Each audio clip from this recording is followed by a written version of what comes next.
إن هذا القرآن يهدي للتي هي أقوم ويبشر المؤمنين الذين يعملون الصالحات أن لهم أجرا كبيرا. بسم الله الرحمن الرحيم نحمده ونصلي ونسلم على رسوله الكريم وأشهد أن لا إله إلا الله وحده لا شريك له وأشهد أن محمدا عبده ورسوله أما بعد. آج ہماری کلاس گزشتہ ترتیب کے اعتبار سے 81 نمبر کلاس ہے، جس میں آج ہم سورۃ النمل کی آیت نمبر 45 سے شروع کریں گے. اللہ تعالیٰ سننے اور عمل کرنے کی توفیق عطا فرمائے، اور اللہ تعالیٰ ہمیں قرآن مجید کو صحیح طرح سمجھنے کی اور اسے آگے پہنچانے کی بھی توفیق عطا فرمائے. سورۃ النمل جس میں ہم پہنچے ہوئے ہیں، یہاں پہ ایک بات سمجھ لیں، شاید میں نے اپنی اس گفتگو میں اشارہ کیا تھا کہ نہیں کیا تھا، کہ کچھ مفسرین یا کچھ مورخین کہتے ہیں کہ حضرت سلیمان علیہ السلام نے بلقیس جو کہ ملکہ سبا تھی اس سے نکاح کر لیا تھا، اور وہ ان کی زوجہ بن گئی تھی، بیوی بن گئی تھی. لیکن یاد رکھ لیں کسی بھی معتبر ذریعے سے اس بات کی تصدیق نہیں ہے. اس کے بعد، اس واقعے کے بعد اب اللہ تعالیٰ تیسرا ایک واقعہ شروع کر رہا ہے. پہلے موسیٰ علیہ السلام کا، دوسرا سلیمان اور داؤد علیہ السلام کا، اور تیسرا اللہ تعالیٰ اسی کی تصدیق میں کہ وَإِنَّكَ لَتُلَقَّى الْقُرْآنَ مِن لَدُنْ حَكِيمٍ عَلِيمٍ، آپ کو یہ جو قرآن دیا جا رہا ہے حکیم علیم کی طرف سے دیا جا رہا ہے. اس کی دلیل یہ ہے کہ یہ واقعات ہیں، اور ان میں سے ایک اگلا واقعہ اب شروع ہوتا ہے. اعوذ باللہ من الشیطان الرجیم، بسم اللہ الرحمن الرحیم. اللہ تعالیٰ یہاں سے 45 سے اللہ تعالیٰ نے فرمایا وَلَقَدْ أَرْسَلْنَا إِلَى ثَمُودَ أَخَاهُمْ صَالِحًا، البتہ تحقیق ہم نے ہی بھیجا تھا قوم ثمود کی طرف ان کے بھائی صالح علیہ السلام کو، اور انہوں نے یہی دعوت دی تھی أَنِ اعْبُدُوا اللَّهَ، اللہ تعالیٰ کی عبادت کرو. فَإِذَا هُمْ فَرِيقَانِ يَخْتَصِمُونَ، تو وہ دو فریق آپس میں جو ہے وہ جھگڑنے لگے، آپس میں جو ہے اختلاف کیا. یعنی ایک ان میں سے مسلمان ہو گئے تھے اور ایک ان میں سے فریق مسلمان نہیں ہوئے. حضرت صالح علیہ السلام کی بات قوم ثمود نے ماننے کی بجائے ان کا اختلاف کیا، اور ان کے ساتھ جو ہے وہ بحث کی بجائے اس کے مانے. یہ واقعہ تفصیلاً پیچھے سورۃ ہود میں گزر چکا ہے، اور یہاں پہ تھوڑا سا مختصراً اسے بیان کیا جا رہا ہے، صرف اس بات کی طرف اشارہ کرنے کے لیے کہ یہ واقعہ اللہ تعالیٰ نے ہی اپنے نبی صلی اللہ علیہ وسلم کو بتایا ہے. قال یا قوم لم تستعجلون بالسیئۃ قبل الحسنہ، صالح علیہ السلام نے انہیں فرمایا کہ اے میری قوم کے لوگوں، تم نیکی سے پہلے برائی کے لیے کیوں جلدی کرتے ہو؟ نیکی قبول کرنے سے پہلے کفر پہ کیوں جلدی کر رہے ہو؟ یا انعام لینے کی بجائے عذاب کیوں اللہ تعالیٰ سے مانگتے ہو؟ کیوں یہ کہتے ہو کہ اگر حق ہے تو ہمارے اوپر عذاب نازل کر دے؟ ایمان قبول کرنے کی بجائے تم عذاب کو دعوت دے رہے ہوتے ہو. قال یا قومی لیما، کیوں تستعجلون جلدی کرتے ہو بالسیئہ برائی یعنی عذاب، قبل الحسنہ نیکی سے پہلے. لولا تستغفرون اللہ، تم کیوں نہیں اللہ تعالیٰ سے استغفار کرتے، معافی مانگتے، نتیجتاً لعلکم ترحمون، تاکہ تم پہ رحم کیا جائے گا. قوم کو سمجھایا کہ لوگوں تمہیں کیا ہو گیا ہے، یہ کہتے ہو عذاب دے دے اگر تو سچا ہے، کیوں اس طرح کے دعوے کرتے ہو؟ قالوا طیرنا بک وبمن معک، صالح علیہ السلام کی آگے قوم نے جواب دیتے ہیں، وہ کہتے ہیں تو ہم تیرے اور تیرے ساتھیوں سے جو ہے نا بدشگونی لے رہے ہیں. قالوا طیرنا، طیر یطیر تطیرا، یہ بولا جاتا ہے بدشگونی لینا. بدشگونی یہ ہوتا ہے کہ جسے ہم آج کل کہتے ہیں نحوست لینا. یعنی کوئی انسان کے سامنے بری بات ہو گئی تو انسان کہ تو یہ بری ہوگی نا، لہٰذا جیسے کہتے ہیں کہ آج صبح کے دن میں نے تجھے دیکھ لیا ہے نا، آج سارا دن میرا برا گزرے گا. آج صبح میں نے جو ہے نا فلانی چیز کو دیکھ لیا تھا، اس لیے سارا دن میرا برا گزرا ہے. یہ سب نحوست کی باتیں، یعنی کسی کے دیکھنے، کسی کے ہونے سے انسان کسی دوسری چیز کو برا سمجھ لے یا اچھا سمجھ لے، اس کو جو ہے وہ نحوست کہا جاتا ہے. اگر اچھائی میں ہو جائے تو جائز ہے، برائی میں ہو جائے تو یہ گناہ ہے. اچھائی میں کیسے؟ کہ اچھائی میں مثال کے طور پہ آپ کسی کام کے لیے جا رہے ہیں اور آگے جو ہے وہ کوئی ایسی چیز ہو جاتی ہے، مثلا آپ نے کسی کو آواز دی اور آگے والے نے جواب میں کہا، اس کا نام مثال کے طور پہ مجیب ہے، قبول کرنے والا، تو آپ کہیں گے اچھا اس کا نام ہے نا تو یہ کام بھی اس کا اچھا ہی ہوگا. یعنی اچھائی میں فعال گیری لینا جائز ہے، جبکہ برائی کے اندر کہ اگر یہ کام ہو گیا ہے تو اب اس کی وجہ سے دوسرا کام اور برا ہو جائے گا، یہ برائی کے اندر فعال گیری لینا جائز نہیں ہے اسلام کے اندر، جس کو بدشگونی کہا جاتا ہے. گھر کے اندر کوئی جانور بول پڑا تو اوہو اب تو یہ برا ہو جائے گا. گھر کے اندر جو ہے وہ کوئی صبح اٹھتے ہوئے بلی کو دیکھ لیا، کتے کو دیکھ لیا، کسی اور چیز کو دیکھ لیا تو کہا آج کا دن میرا برا ہوگا یا فلاں ہوگا، یا کسی برے انسان کو دیکھ لیا فلاں ہوگا. اس طرح کی جتنے بھی اقسام ہیں یہ جائز نہیں ہیں اسلام میں. اب وہ آگے سے قوم سمود کے لوگ حضرت صالح علیہ السلام کو کہتے ہیں کہ ہم تمہاری وجہ سے بدشگونی لیتے ہیں، کہ ہمارے برے کام تیری وجہ سے ہو رہے ہیں. وَبِمَن مَعَكَ، اور جو لوگ تیرے ساتھ ایمان لانے والے ہیں ان کو ہم اپنے لیے نحوست سمجھتے ہیں. قَالَ طَائِرُكُمْ عِنْدَ اللَّهِ، فرمایا تمہاری بدشگونی کا انجام جو ہے وہ اللہ کے پاس ہوئے گا، اللہ کے پاس جا کے ہوگا. اس کا تمہارا عذاب جو ہے اس کا جو ہے وہ تم سمجھتے ہو. بل انتم قوم، بلکہ تم ایسی قوم ہو جو فتنے میں پڑ رہے ہو. وَكَانَ فِي الْمَدِينَةِ 9 رَهْطٍ يُفْسِدُونَ فِي الْأَرْضِ وَلَا يُصْلِحُونَ. اللہ تعالیٰ نے فرمایا کہ صالح علیہ السلام کی اس قوم میں، قوم سمود کے اندر 9 لوگ ایسے تھے جو بہت زیادہ فساد مچانے والے تھے.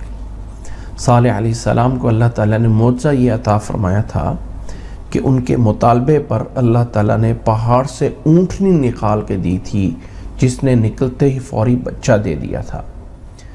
اور پھر بستی والوں کو کہا تھا کہ یہ ناقۃ اللہ ہے، اللہ تعالیٰ کی طرف سے معجزہ ہے، اس کا احترام کرنا لازم ہے.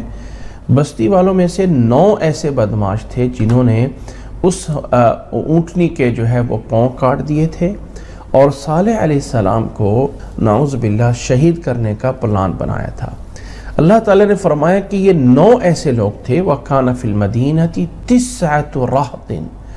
راحت ویسے تو جماعت پہ بولا جاتا ہے، لیکن یہاں پہ ان کے مراد وہ ایک شخص ہے، ایک بندہ ہے جو فساد بہت زیادہ مچاتا تھا اور یہ اصلاح نہیں کرتے تھے. قالوا تقاسموا باللہ. اب یہ سارے کے سارے جمع ہوئے اور آپس میں قسمیں اٹھا کے کہا، عہد کرتے ہیں، لَنُبَيِّتَنَّهُ، ہم لازمی راتوں رات اس کو یعنی صالح علیہ السلام کو شہید کر دیں. باتا یبیتو کا معنی ہوتا ہے رات گزارنا، بیتا یبیتو کا معنی ہوتا ہے رات میں کسی کو قتل کرنا. تو اب صالح علیہ السلام کا اپنا قبیلہ بھی تھا جو ان کی حمایت کرتا تھا. ان 9 لوگوں نے آپس میں قسمیں اٹھائی کہ راتوں رات جا کے قتل کریں گے. لَنُبَيِّتَنَّهُ وَأَهْلَهُ، اور اس کے گھرانے کو بھی قتل کر دیں گے. ثُمَّ لَنَقُولَنَّ لِوَلِيِّهِ مَا شَهِدْنَا مَهْلِكَ أَهْلِهِ، پھر ہم لازمی یہ کہیں گے اس کے ورثاء سے، اس کے قبیلے سے کہ ما شہدنا مہلک اہلی، اب چونکہ پورا گھرانہ ہی قتل ہو گیا ہے تو ہماری تو کوئی گواہ ہوگا نہیں، اس لیے ہم کہیں گے ہم ان کے قتل میں کوئی تھے ہی نہیں. وَإِنَّا لَصَادِقُونَ، اور ہم تو سچے ہیں. 9 لوگوں نے آپس میں قسمیں اٹھا کے حضرت صالح علیہ السلام کو شہید کرنے کی سازش بنائی کہ رات کو جا کے انہیں نعوذ باللہ شہید کر دیں گے، ان کے گھرانے کو بھی اور پھر قبیلے کو جا کے کہیں گے تو ہم تو ان کے قتل میں تھے ہی نہیں، کیونکہ پورا گھرانہ جب ہم قتل کر دیں گے تو کون ہمارا گواہ ہوگا، اور رات کے اندھیروں میں یہ سب کچھ کریں گے۔ اب اللہ تعالیٰ نے فرمایا وَمَكَرُوا مَكْرًا وَمَكَرْنَا مَكْرًا وَهُمْ لَا يَشْعُرُونَ۔ اللہ تعالیٰ نے فرمایا کہ انہوں نے بھی یہ بڑی خفیہ تدبیر کی، حلف اٹھایا، رات کو جو ہے قتل کا منصوبہ بنایا، اور جبکہ صالح علیہ السلام انہیں 3 دن کی مہلت دے چکے تھے۔ یہ وہ وقت تھا جب وہ اونٹنی کے پاؤں کاٹ چکے ہیں، اور صالح علیہ السلام نے کہا تھا 3 دن کے اندر تمہاری مہلت ہے، 3 دن کے اندر اللہ کا عذاب آ جائے گا۔ اور 3 دن ہونے سے پہلے ہی صالح علیہ السلام کو شہید کرنے کی کوشش کی۔ اللہ تعالیٰ نے فرمایا کہ انہوں نے بھی تدبیر کی، اور اللہ تعالیٰ نے فرمایا ہم نے بھی وہ کیا جسے وہ سمجھتے ہی نہیں تھی۔ وہ مکرنا مکرن، مکر جو ہے جس کا عربی میں معنی ہوتا ہے خفیہ تدبیر، خفیہ طور پہ کوئی کام کرنا۔ اللہ تعالیٰ کی طرف اس کام کو اس طرح نسبت دی جاتی ہے کہ اللہ تعالیٰ نے بھی تدبیر کی۔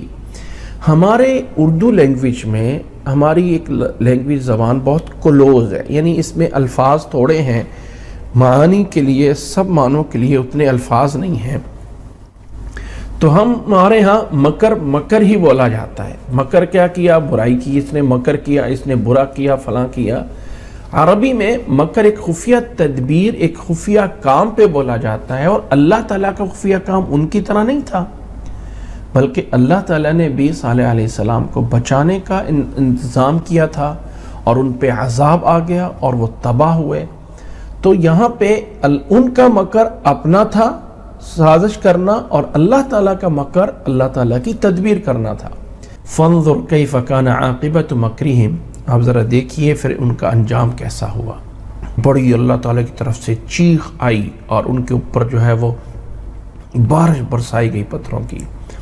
انا دمرناہم وقومہم اجمعین، ان کا انجام کیا ہوا کہ ہم نے ان کو اور ان کی قوم کو تباہ کر دیا۔ دمرناہم وقومہم، ان 9 لوگوں کو بھی اور ان کی قوم کو بھی ہم نے سب کو اکٹھا جو ہے وہ تباہ کر دیا۔ پھر اللہ تعالیٰ نے فرمایا کہ یہ عرب کے علاقے کے قریب ہی ان کا علاقہ ہے، تم دیکھتے ہو آج بھی ان کے مکانات موجود ہیں۔ فَتِلْكَ بِيُوتُهُمْ خَاوِيَةً بِمَا ظَلَمُوا، ان کے یہ مکانات ہیں جو ان کے ظلم کی وجہ سے خاویہ اجڑے ہوئے ہیں۔ إِنَّ فِي ذَلِكَ لَآيَةً، اس سب کچھ میں نشانی ہے، لِقَوْمٍ يَعْلَمُونَ، ان لوگوں کے لیے جو علم رکھتے ہیں، جو سمجھتے ہیں، جو جانتے ہیں۔ یہ اس بات کی دلیل ہے کہ اللہ تعالیٰ نے یہ نبی صلی اللہ علیہ وسلم کو اللہ نے خبر دی ہے، اور اللہ تعالیٰ نے ہی اس قرآن مجید کو نازل کیا ہے، اور یہ اللہ تعالیٰ کی طرف سے روشن کتاب میں یہ واقعات بیان فرمائے گئے ہیں۔ وَأَنْجَيْنَا الَّذِينَ آمَنُوا وَكَانُوا يَتَّقُونَ، کہ قوم ثمود میں سے، قوم صالح علیہ السلام کی قوم میں سے اللہ تعالیٰ نے جو ایمان لائے تھے انہیں نجات دے دی، انہیں اللہ تعالیٰ نے بچا لیا۔ وَكَانُوا يَتَّقُونَ، اور جو اللہ سے ڈرتے تھے، تقوی اختیار کرتے تھے، اللہ نے انہیں بچا لیا۔ اسی طرح پھر اللہ تعالیٰ نے فرمایا وَلُوطًا إِذْ قَالَ لِقَوْمِهِ، چوتھا واقعہ شروع ہوتا ہے اسی طرح۔ اب دیکھیں لوطن آیا ہے، پیچھے کیا تھا؟ پچھلی وَلَقَدْ أَرْسَلْنَا إِلَى ثَمُودَ أَخَاهُمْ صَالِحًا، صالحًا پہ یعنی 2 زبریں ہیں، 2 فتحہ ہے، تنوین ہے، کہ ہم نے بھیجا تھا ثمود کی طرف ان کے بھائی صالح کو۔ اسی طرح فرمایا وَلُوطًا، اور وَأَرْسَلْنَا لُوطًا، یعنی ہم نے لوط علیہ السلام کو بھی بھیجا۔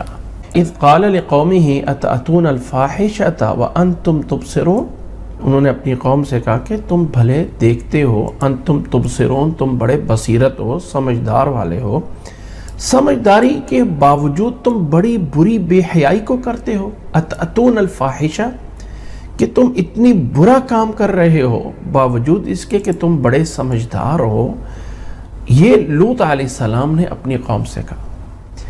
أَإِنَّكُمْ لَتَأْتُونَ الرِّجَالَ شَهْوَةً مِّن دُونِ النِّسَاءِ بَلْ أَنْتُمْ قَوْمٌ تَجْهَلُونَ، أَإِنَّكُمْ، کیا تم مردوں کے پاس آتے ہو شہوت کے طور پہ، من دون النساء، عورتوں کو چھوڑ کے، بل انتم قوم تجہلون، بلکہ تم بڑی ہی نادان قوم ہو، بڑی ہی بری قوم ہو، بڑی جاہل قوم ہو کہ عورتوں کو چھوڑ کے تم مردوں کے ساتھ آ کے اپنی شہوت پوری کر رہے ہو، کتنے تم بری قوم ہو۔ یہ پیغام، یہ دعوت حضرت لوط علیہ السلام نے اپنی قوم کو دی کہ تم ایسا کرتے ہو، کتنی بری بات ہے، اور یہ کون سی تمہاری عقل مندی ہے، باوجود اس کے کہ تم بڑے سلجھے ہوئے لگتے ہو، بڑے سمجھدار سے لگتے ہو، اور یہ اس طرح کر کے کرتے ہو۔ فما کان جواب قومی ہی، آگے قوم کا جواب یہ تھا، الا ان قالوا، فما کان جواب قومی یعنی اس کی قوم کا اور کوئی جواب نہیں تھا، الا مگر یہی تھا کہ ان قالوا اخرجوا آل لوط من قریتکم، ان کا جواب صرف اور صرف یہی تھا کہ آؤ آل لوط کو اپنے اس شہر سے نکال دو۔ کوئی اور جواب نہیں ملا، اپنے اس برائی کے جواز کا کوئی ان کے پاس دلیل نہیں ہے۔ ہاں اب یہی ہے کہ آل لوط کو یہاں سے بستی سے نکال دو۔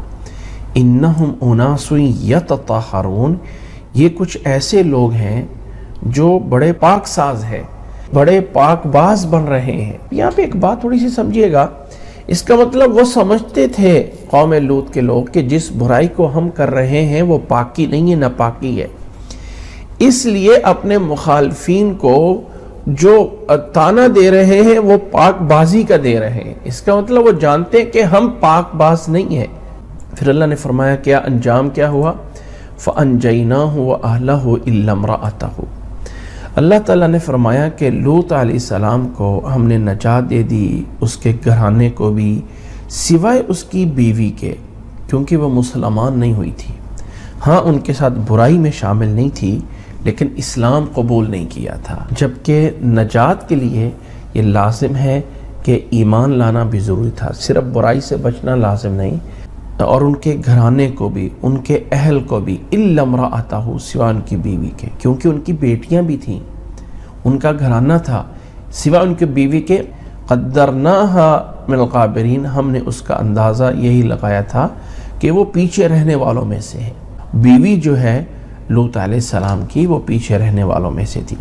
وَأَمْطَرْنَا عَلَيْهِمْ مَطَرًا، ہم نے ان کے اوپر ایک خاص قسم کی بارش برسائی۔ وہ کیا تھا جس کا پیچھے تفسیر سے گزرا ہے کہ اللہ تعالیٰ نے پتھروں کی بارش برسائی، اس بستی کو زمین سے اٹھا کے لے جایا گیا، الٹا پٹخ کے زمین پہ مارا گیا، اور اوپر سے پتھروں کی بارش کی گئی تھی قوم لوط پہ۔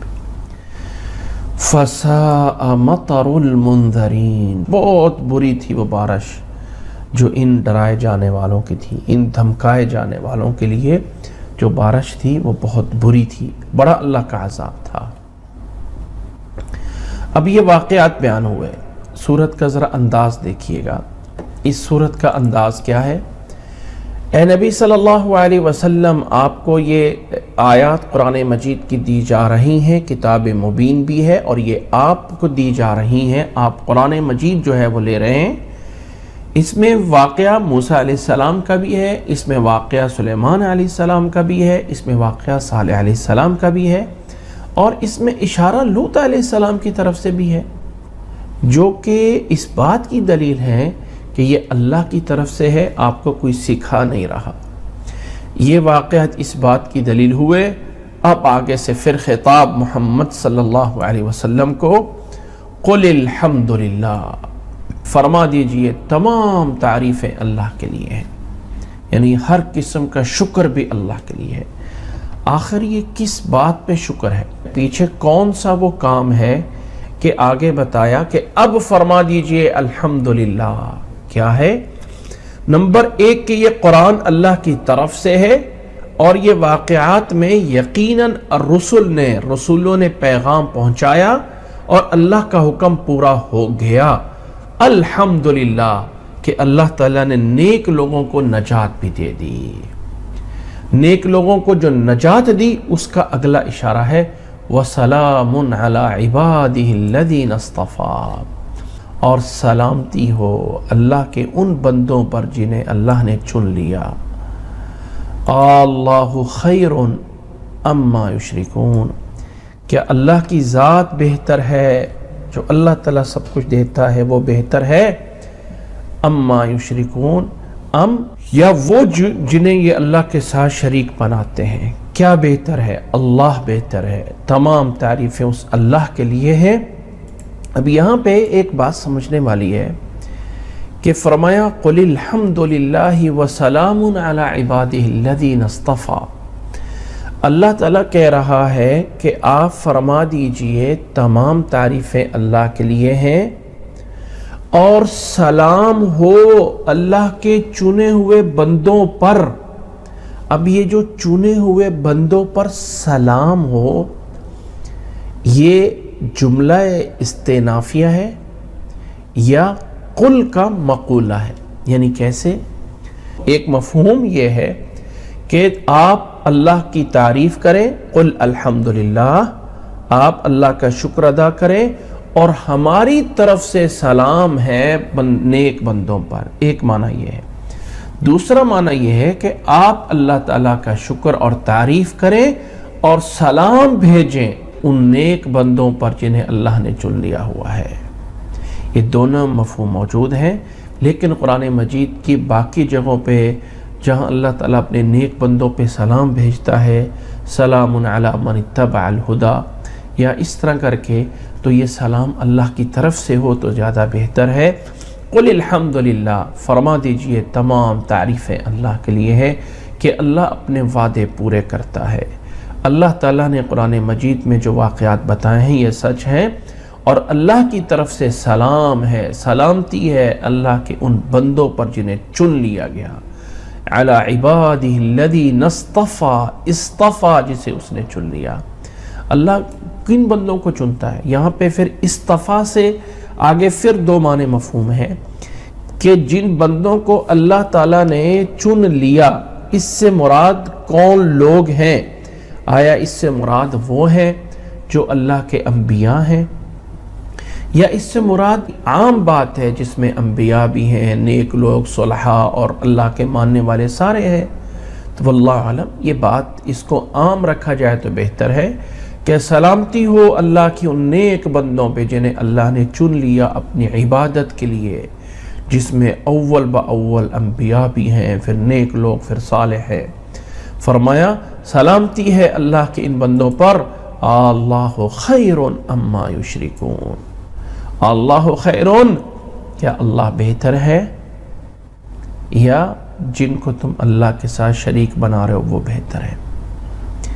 یہاں آ کے سورت نمل کا ایک چیپٹر پورا ہوتا ہے، اور وہ کیا ہے؟ قرآن اللہ کی کتاب ہے، اور اللہ تعالیٰ نے اس کتاب میں پہلے لوگوں کے واقعات بیان کر دیے ہیں، اور اس بات پہ شکر ہے کہ اللہ تعالیٰ نے جو کیا ہے وہ صحیح کیا ہے، اور اللہ تعالیٰ کے نیک بندوں پہ سلام ہے، اور اللہ ہی بہتر ہے۔ اب یہاں سے آگے وہ پیغام شروع ہوتا ہے جو اللہ تعالیٰ نے اس صورت کے ذریعے بندوں کو دیا، کہ اللہ تعالیٰ اپنی وحدانیت کی، اپنے رب ہونے کے اب دلائل دیتا ہے۔ اللہ تعالیٰ نے فرمایا امن خلق السماوات والارض وانزل لكم من السماء ماء فانبتنا به حدائق ذات بهجة ما كان لكم ان تنبتوا شجرها اِلَٰهٌ مع اللہ بل ہم قوم یعدلون۔ پہلا اللہ تعالیٰ اپنی دلیل دیتا ہے اپنے الہ اور معبود ہونے کی۔ فرمایا امن خلق السماوات والارض، بھلا بتاؤ کس نے پیدا کیا ہے آسمانوں کو اور زمین کو؟ وَأَنزَلَ مِنَ السَّمَاءِ مَاءً، اور کس نے انزل لکم تمہارے لیے آسمان سے پانی نازل کیا۔ فَأَنبَتْنَا بِهِ حَدَائِقَ ذَاتَ بَهْجَةٍ، ہم نے اس کے ذریعے جو ہے وہ اگایا ہے حدائق ذات بہجہ، بڑے ہی بارونق باغات، بہجہ ذات بہجہ، رونق والے، وجیت اور بہجہ والے، بارونق۔ حدائق حدیقہ کی جمع ہے باغات۔ ہم نے پانی نازل کیا اور اس پانی کے ذریعے ذرا رونق باغات اگائے۔ ما کان لکم ان تنبتوا شجرہا، او لوگو تم تو ان باغوں میں سے کسی ایک درخت کو بھی نہیں اگا سکتے ہو۔ ما کان لکم، نہیں ہے تمہارے اختیار میں، نہیں کر سکتے ہو تم ان تنبتوا شجرہا کہ تم اس کے کسی ایک درخت کو اگا سکو۔ یہ کس نے کیا ہے؟ اللہ نے۔ اِلٰہٌ مع اللہ، کیا اللہ کے ساتھ کوئی دوسرا معبود ہے؟ بل ہم قوم یعدلون، بلکہ وہ لوگ ایسے ہیں جو سیدھی راہ سے جو ہے وہ بھٹک رہے ہیں، پھر رہے ہیں۔ اللہ تعالیٰ نے یہاں پہ اپنی توحید ربوبیت کو دلیل بنا کے توحید الوہیت کو ثابت کیا ہے۔ اللہ تعالیٰ کی توحید کی ٹوٹل 3 قسمیں ہیں، ایک ہے توحید ربوبیت، اور ایک ہے توحید الوہیت، اور ایک ہے توحید اسماء و صفات۔ توحید ربوبیت یہ ہے کہ اللہ کی طرف سے جو ہمیں آ رہا ہے، اللہ تعالیٰ نے زمین و آسمان کو پیدا کیا، اللہ تعالیٰ رزق دیتا ہے، اللہ تعالیٰ اولاد دیتا ہے، اللہ تعالیٰ حاجتیں پوری کرتا ہے، یہ توحید ربوبیت ہے۔ رب پالنے والا ہے۔ اس کو سمجھنے کے لیے آپ یوں سمجھ لیں کہ ربوبیت کا معنی ہے اوپر سے نیچے آنا۔ اور اوپر سے نیچے کا کیا مطلب؟ یاد رکھنے کے لیے ایک میں سائن لگا دیتا تھا وائٹ بورڈ پہ، اوپر سے نیچے، یہ جو ہے وہ ربوبیت ہے۔ اور الوہیت یہ ہے کہ نیچے سے جو رب کے لیے جا رہا ہے، وہ کیا جا رہا ہے رب کے لیے؟ نمازیں، ذکر، اذکار، عبادات، دعائیں، صدقات، خیرات۔ بندے کی طرف سے جو اعمال، نماز پڑھ رہا ہے، اللہ کے لیے صدقہ دے رہا ہے، بندے کی طرف سے جو اعمال اللہ کو جاتے ہیں عبادات کی صورت میں، یہ رب کی الوہیت ہے۔ تو بندے سے جو نیچے سے اوپر چیزیں جانی ہیں انہیں الوہیت، اور جو اوپر سے نیچے آنی ہے انہیں ربوبیت۔ تو اللہ تعالیٰ کی توحید ربوبیت کا معنی یہ ہے کہ اللہ تعالیٰ رب ہونے میں، پالنے میں جو چیزیں دیتا ہے اس میں وہ اکیلا ہے، تنہا ہے، یکتا ہے، اس کا کوئی شریک نہیں ہے۔ اس اللہ تعالیٰ کی دین میں، اللہ تعالیٰ کی عطا میں، اللہ تعالیٰ کی روزی اور پالنے میں۔ توحید الوہیت کا معنی یہ ہے کہ ہماری طرف سے جو اللہ کے لیے عبادات ہو رہی ہیں، نماز کی صورت میں، حاجت روائی، مشکل کشائی اللہ تعالیٰ سے مانگنے کی صورت میں، زکوٰۃ اور صدقات اور خیرات کی صورت میں، جتنی بھی عبادات کر رہے ہیں وہ وحدہ لا شریک اللہ کے لیے ہوں، اس میں اس کا کوئی شریک نہ ہو۔ توحید ربوبیت، رب کی دین میں کوئی شریک نہیں ہے۔ الوہیت، رب کی عبادت میں کوئی شریک نہیں ہے۔ یہ 2 اہم قسمیں ہیں توحید کی۔ اور اہل مکہ، قریش کے لوگ اللہ کے نبی صلی اللہ علیہ وسلم کے دور میں وہ توحید ربوبیت کو مانتے تھے، کہتے تھے کہ زمین و آسمان اللہ نے پیدا کیا ہے، رزق اللہ تعالیٰ دیتا ہے، بارش اللہ تعالیٰ دیتا ہے، اولاد اللہ دیتا ہے، سب مانتے تھے۔ لیکن جو عبادت بجا لانی ہے اس میں اللہ کے ساتھ کہتے تھے کہ ہم نیک لوگوں کی، یعنی وہ بتوں کو سمجھتے تھے کہ اللہ کے ہاں ہمارے سفارشی ہیں، ہم ان بتوں کی پوجا کریں گے تو ان کے ذریعے ہماری پوجا رب کے پاس پہنچے گی، ڈائریکٹ اللہ تعالیٰ کی عبادت نہیں کرتے تھے۔ توحید ربوبیت کو مانتے تھے، توحید الوہیت کو نہیں مانتے تھے۔ تو اللہ تعالیٰ نے توحید ربوبیت کو دلیل بنا کے توحید الوہیت سمجھائی ہے کہ جو رب یہ کرتا ہے الہ بھی وہی ہے، جو رب یہ کرتا ہے وہ رب ربوبیت اگر اس کے پاس ہے تو پھر الہ الوہیت بھی اسی کے پاس ہے۔ یہ اللہ تعالیٰ نے ان آیات میں سمجھایا ہے کہ کس نے زمین و آسمان کو پیدا کیا، کون ہے جو آسمان سے پانی نازل کر کے تمہارے لیے باغات بناتا ہے۔ تم اپنی مرضی سے اللہ کے اس پانی اور بارش کے بغیر ایک درخت بھی اگا نہیں سکتے ہو۔ جب یہ اتنا کچھ اس نے کیا ہے تو پھر بتاؤ اس کے ساتھ کوئی اور معبود ہے؟ اور بھائی اس کے رب میں اس کا کوئی شریک نہیں ہے تو اس کے الہ ہونے میں بھی اس کا کوئی شریک نہیں ہے۔ اور توحید کی تیسری قسم ہے توحید اسماء و صفات، کہ اللہ تعالیٰ کے اسماء اور اللہ تعالیٰ کی صفات، اللہ کے نام اور صفتیں، اللہ کے اسماء اور صفات جو ہیں وہ اس میں وحدہ لا شریک ہے، اللہ تعالیٰ کی صفتوں میں بھی اس کا کوئی شریک نہیں ہے۔ یہ ہے تیسری قسم۔ تو بہرحال ان آیات میں توحید ربوبیت کو بنیاد بنا کے توحید الوہیت کے لیے دلیل دی گئی ہے۔ آگے اللہ نے فرمایا امن جعل الارض قرارا، کس نے تمہارے لیے زمین کو ایک ساکن، ثابت، نہ ہلنے والی، نہ ڈولنے والی، نہ حرکت کرنے والی، ٹھہرنے والی بنایا ہے۔ امن جعل الارض قرارا، کس نے تمہارے لیے زمین کو ایسا بنایا ہے۔ وجعل خلالها انہارا، اور اس نے اس زمین میں نہریں جاری کی ہیں۔ وجعل لها رواسیا، اور اس نے اس میں پہاڑ، بڑے بڑے پہاڑ جو ہیں وہ بنائے ہیں۔ وجعل بین البحرین حاجزا، اور اسی نے ہی دو سمندروں میں جو ہے وہ رکاوٹ بنائی ہے۔ اِلٰہٌ مع اللہ، کیا اللہ کے ساتھ کوئی معبود ہے؟ بل اکثرہم لا یعلمون، بلکہ ان کے اکثر ہیں جو نہیں جانتے ہیں۔ یہاں اس آیت میں پھر اللہ تعالیٰ نے ربوبیت کو دلیل بنایا۔ پہلا کیا ہے؟ امن جعل الارض قرارا، کس نے زمین کو ٹھہرایا ہے۔ اب ذرا بتائیے قرار کس کو کہا جاتا ہے عربی میں؟ قرار کا معنی ٹھہرنا، سکون کرنا، نہ ہلنا، نہ چلنا، نہ پھرنا۔ قرآن مجید کی کسی آیت میں کوئی اشارہ بھی موجود نہیں ہے کہ زمین چل رہی ہے، زمین ہل رہی ہے۔ قرآن مجید کی کسی ایک آیت میں اشارہ موجود نہیں ہے۔ اب آپ کہیں کہ آج کی سائنس تو کہتی ہے زمین جو ہے 1000 کلومیٹر فی گھنٹہ کے رفتار سے یا اس سے زیادہ دوڑ رہی ہے، اور اللہ تعالیٰ کہہ رہا ہے زمین کو قرار بنایا ہے۔ کیا مطلب ہے؟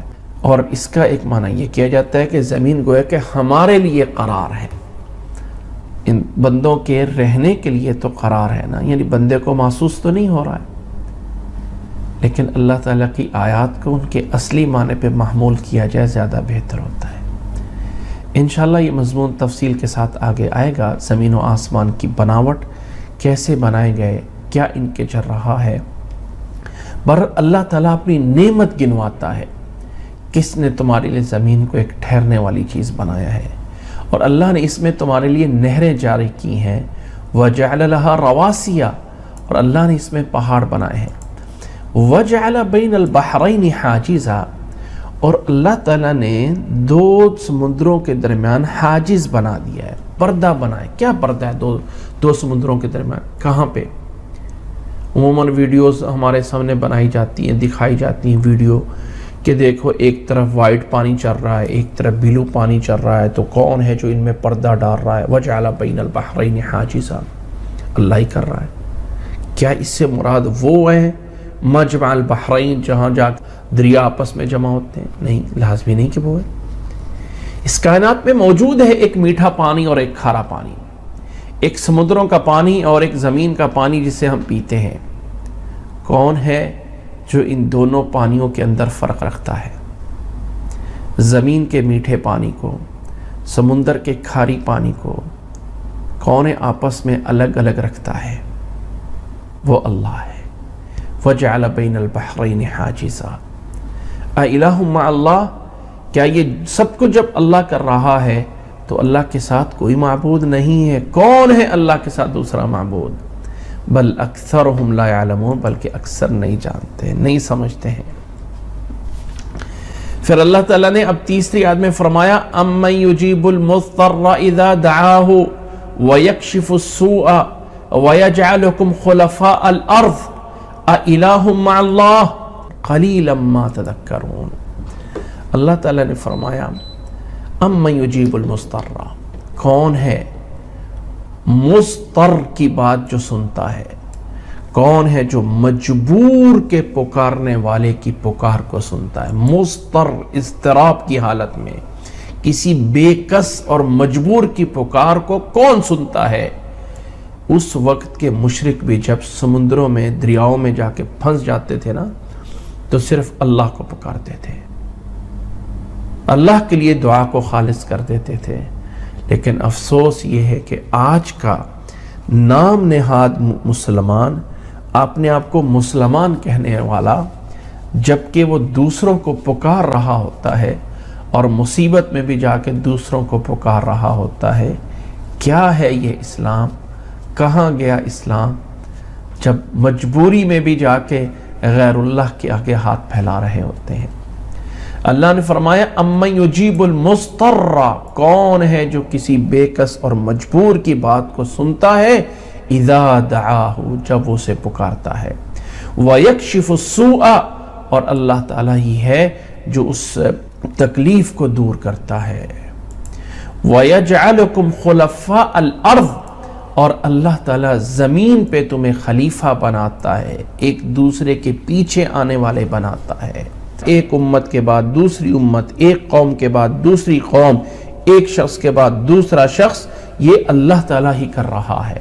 جب یہ سب کچھ وہی کر رہا ہے تو کون ہے اس کے ساتھ کوئی دوسرا معبود؟ کوئی نہیں. قلیلا ما تذکرون، بہت کم ہے جو اس سے نصیحت لیتے ہیں. اللہ اکبر. اللہ تعالیٰ مجبوروں کی سننے والا ہے. اللہ تعالیٰ مجبوروں کی سنتا ہے. اکثر لوگ جب مصیبت میں پھنس جاتے ہیں اللہ کو پکارتے ہیں اور پھر کہتے ہیں اللہ کی مدد تو آئی نہیں ہے. یاد رکھ لیں، اللہ کی مدد آپ کو بتا کے نہیں آتی ہے. جس تکلیف میں آپ پکار رہے ہیں، اللہ نے اس تکلیف میں جو آپ کی مدد کر دی ہوتی ہے، اللہ تعالیٰ لازمی نہیں ہے کہ وہ آپ کو یا مجھ کو بتائے. اللہ کی اس دین میں دیر تو ہو سکتی ہے لیکن اندھیر نہیں ہوتا.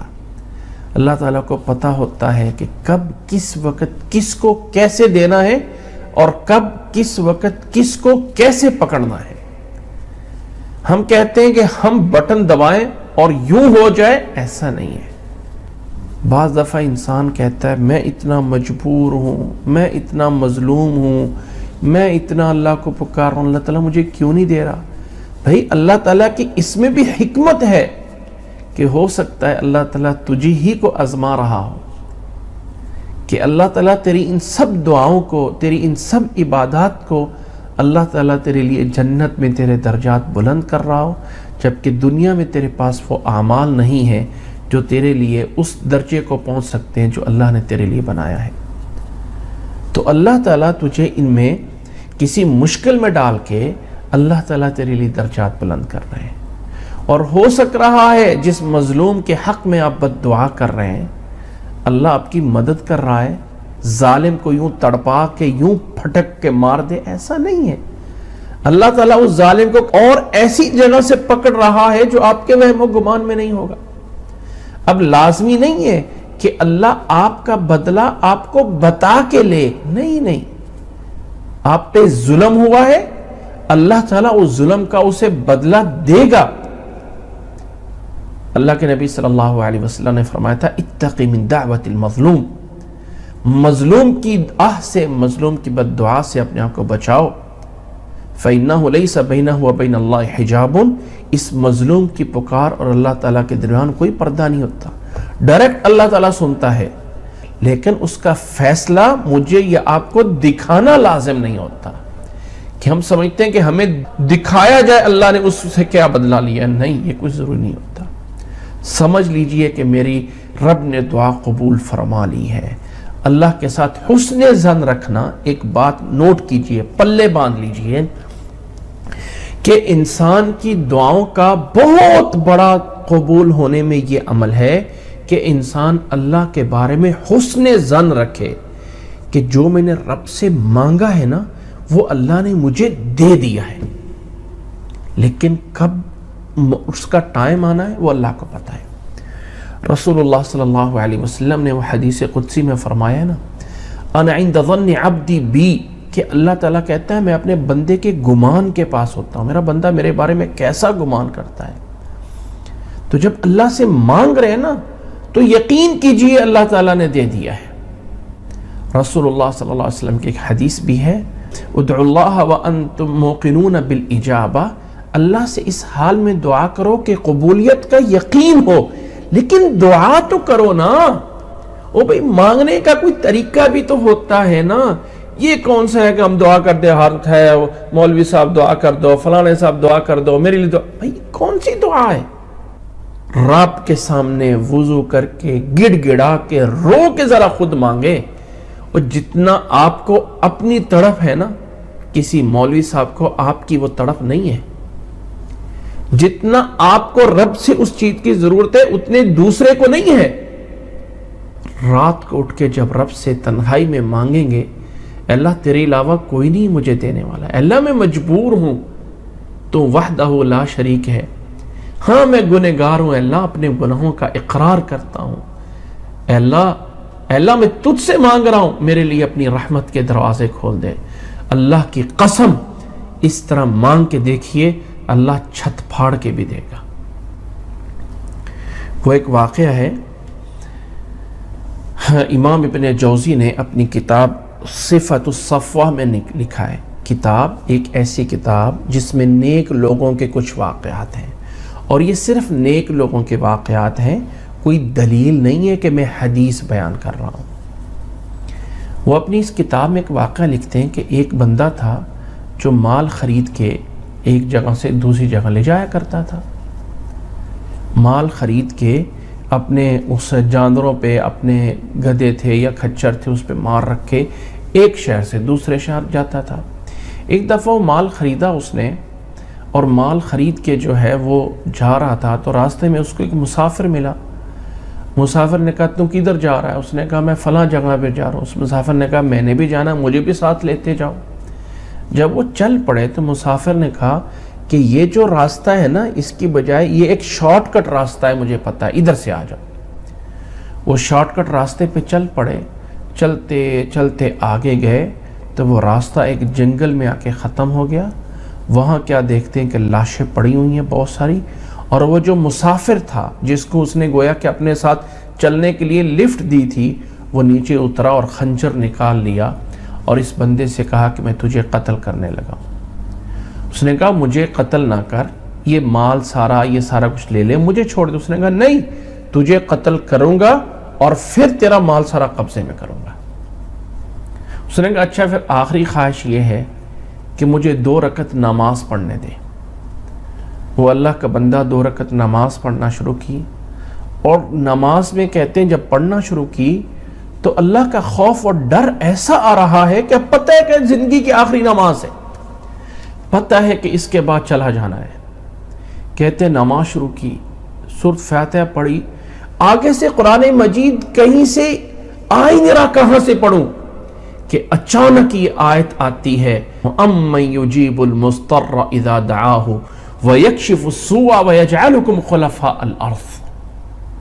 کہتے ہیں زبان پہ یہ آیت جاری ہو جاتی ہے, اور میں اسی آیت کو بار بار پڑھنا شروع کر دیتا ہوں, تو کیا دیکھتا ہوں دور سے کسی گھوڑے کے دوڑنے کی آواز آ رہی ہے.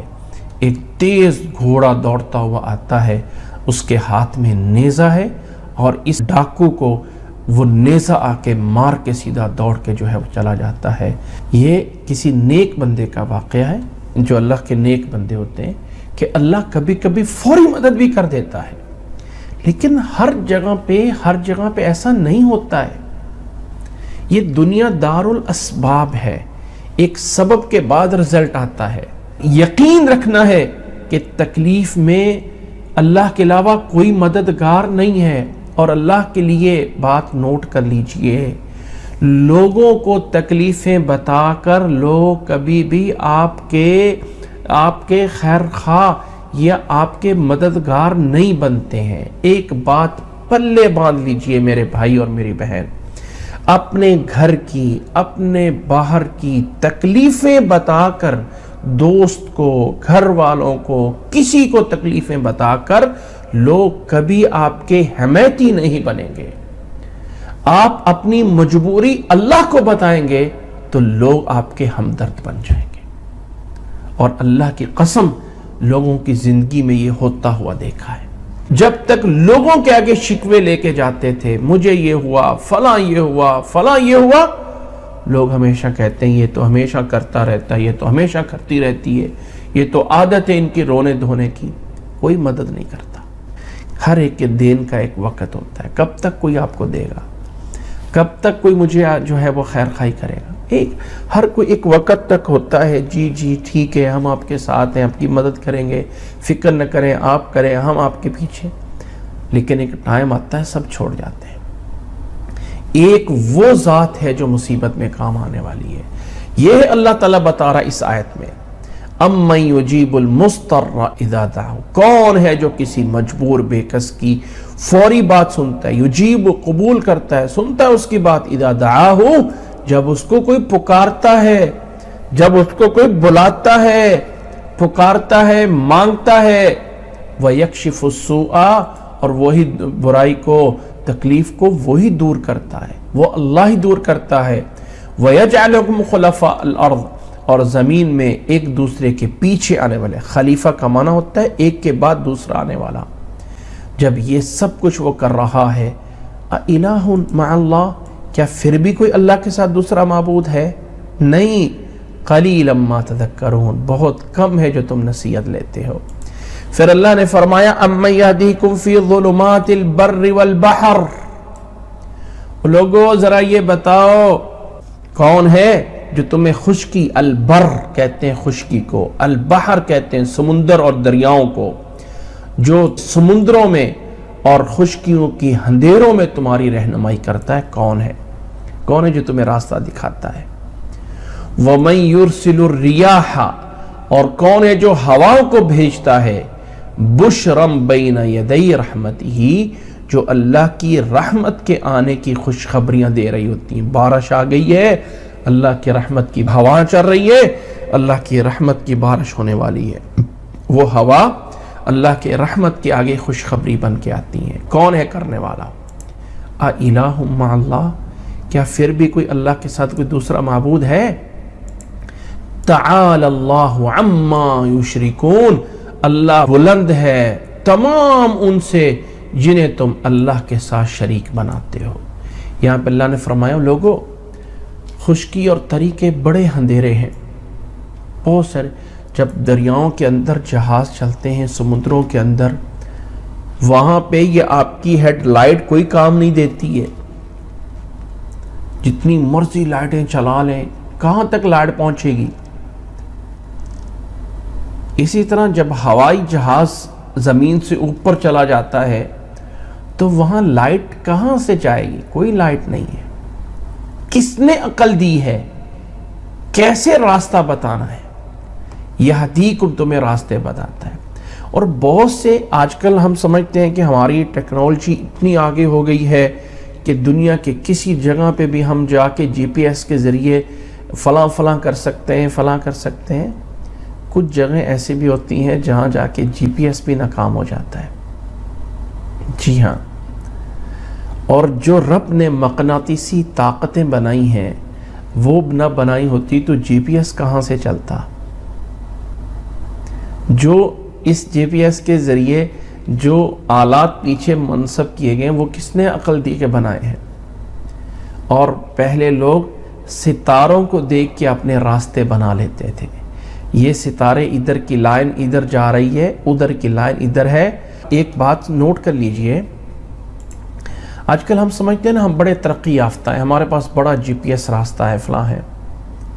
اللہ کی قسم، جو ستاروں کے ذریعے راستے جانے جاتے تھے نا، یعنی ہم اس وقت زمین پہ کہاں کھڑے ہوئے ہیں، کس سینٹر اور کہاں پہ ہمارا ادھر کیا ہے ادھر کیا ہے، ان ستاروں کے ذریعے اس عرب کے اندر ایگزیکٹ اپنی لوکیشن کو جان لیا جاتا تھا. ہاں، اور سفر کرتے ہوئے ہم فلاں ستارہ ہمارے رائٹ سائڈ پہ ہے، فلاں ستارہ. یہ آسمان پہ کچھ ستارے ہیں جن کے باقاعدہ فکس ہیں. شام کے ٹائم وہ قطبی ستارہ وہاں پہ کھڑا ہوتا ہے اور صبح کے ٹائم وہ قطبی ستارہ چل کے یہاں پہ آ جاتا ہے. یوں جو ہے وہ گھوم جاتا ہے، یوں گھوم جاتا ہے. اسی طرح فلاں دب اکبر وہاں پہ ہے اور گھوم کے ادھر آ جاتا ہے. یہ کب سے ستارے یہیں پہ کھڑے ہوئے ہیں؟ اور سائنس ہماری کہتی ہے کہ زمین چل رہی ہے 1000 اتنے کلومیٹر کے رفتار سے، تو ستارے بھی یوں ساتھ ہی چل رہے ہیں. اللہ تعالیٰ میں سمجھ عطا فرمائے. بہرحال تو اللہ نے فرمایا کہ ان ظلمات میں، ان خشکی اور تری کے اندھیروں میں وہ اللہ ہے جو تمہیں ہدایت دیتا ہے، راستہ دکھاتا ہے۔ وَمَن يُرْسِلُ الرِّيَاحَ، اور کون ہے جو ریاح ہواؤں کو بھیج کے خوشخبری دے کے دیتا ہے جو رحمت آنے والی ہے، بارش اس کی۔ اِلَٰهٌ مَّعَ اللَّهِ، کیا اللہ کے ساتھ کوئی معبود ہے؟ کوئی نہیں۔ تعالی اللہ عما یشرکون، اللہ بلند ہے ان تمام چیزوں سے، ان تمام چیزوں سے بلند ہے، بالا تر ہے، پاک ہے، بری ہے جن کو اللہ کے ساتھ شریک بناتے۔ پھر اللہ نے کہا اَمَّن يَبْدَأُ الْخَلْقَ ثُمَّ يُعِيدُهُ، لوگوں کس نے پیدا کرنا، پیدائش، مخلوق کو کس نے بنایا اول، ثم يعيدُهُ، اور کون ہے جو دوبارہ لٹائے گا، دوبارہ اٹھائے گا۔ وَمَن يَرْزُقُكُم مِّنَ السَّمَاءِ وَالْأَرْضِ، اور کون ہے جو آسمان سے اور زمین سے رزق دیتا ہے۔ اِلَٰهٌ مَّعَ اللَّهِ، کہ اللہ کے ساتھ کوئی دوسرا معبود ہے؟ نہیں۔ قُلْ هَاتُوا بُرْهَانَكُمْ إِن كُنتُمْ صَادِقِينَ، آئیے ذرا ان کو بتا دیجئے، لاؤ کوئی ایک دلیل بھی ہے تمہارے پاس تو دکھا دو، کوئی ایک دلیل بھی ہے اللہ کے علاوہ کسی دوسرے معبود کی، لے آؤ اس کو اگر تم سچ کہتے ہو کہ اللہ کے ساتھ کوئی شریک ہے۔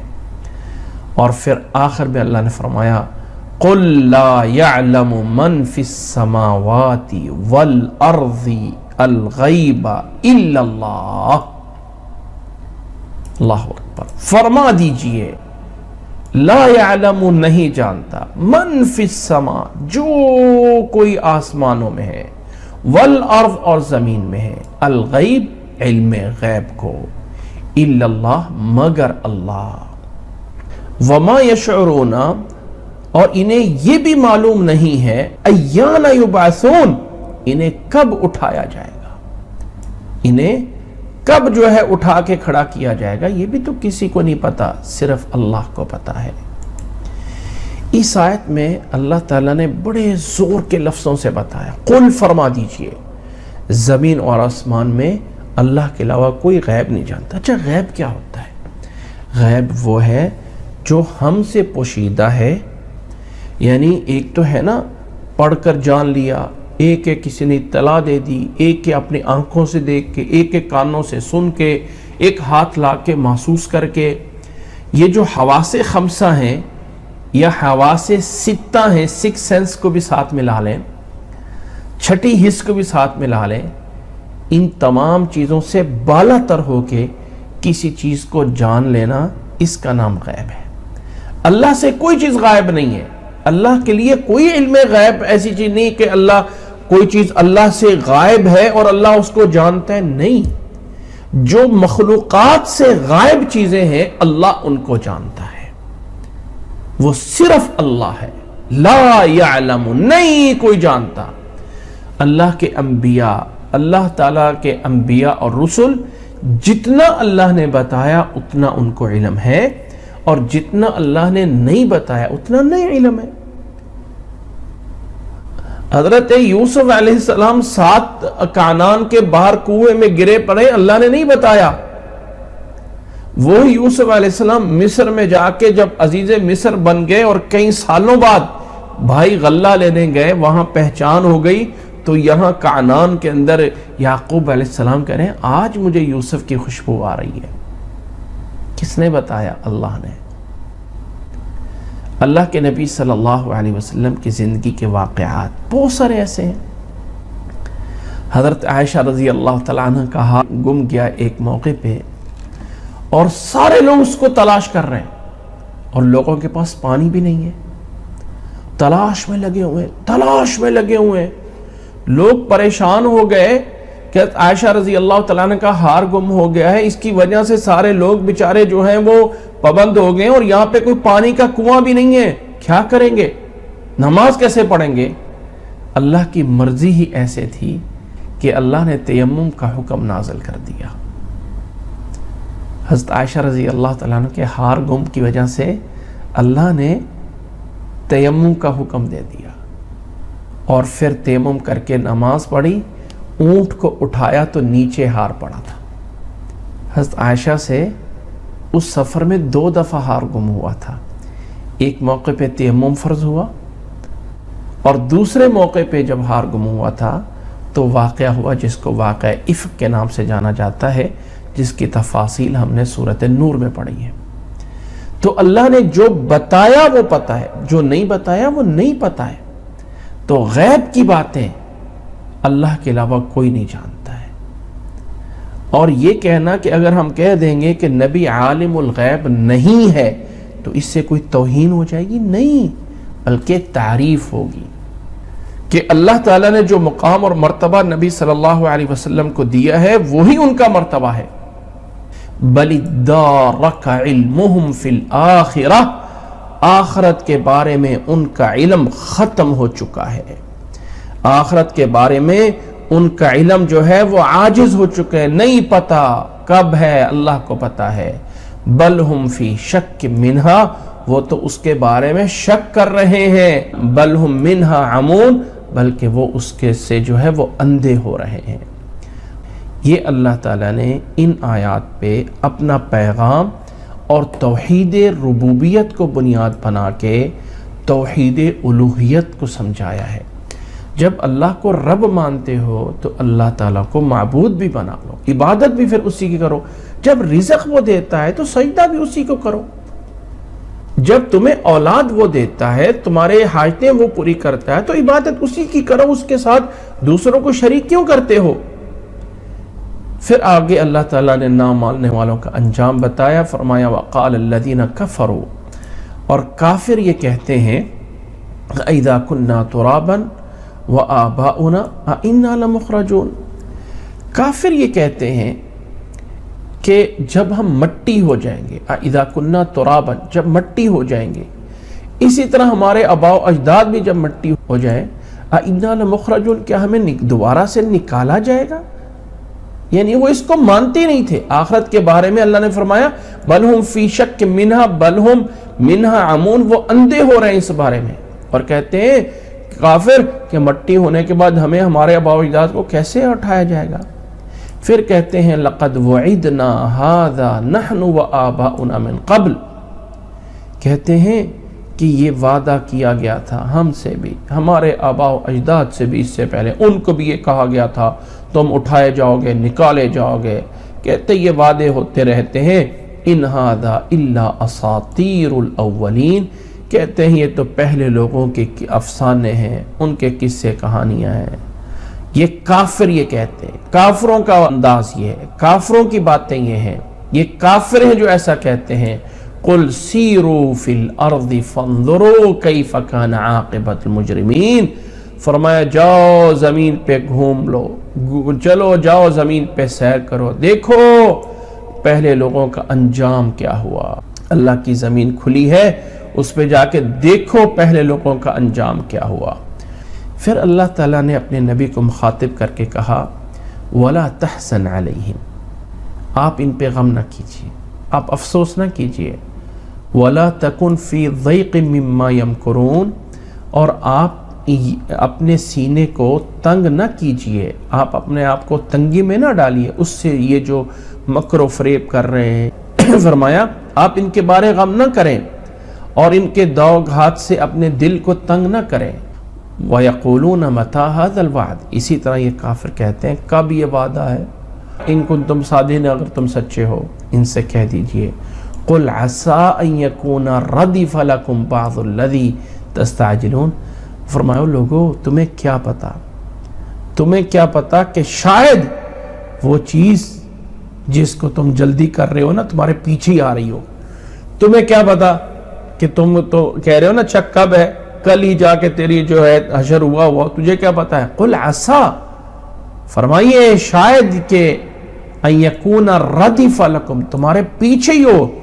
ردیف کہتے ہیں سواری میں پیچھے بیٹھنے والا، تمہارے پیچھے ہی ہو رہا ہو۔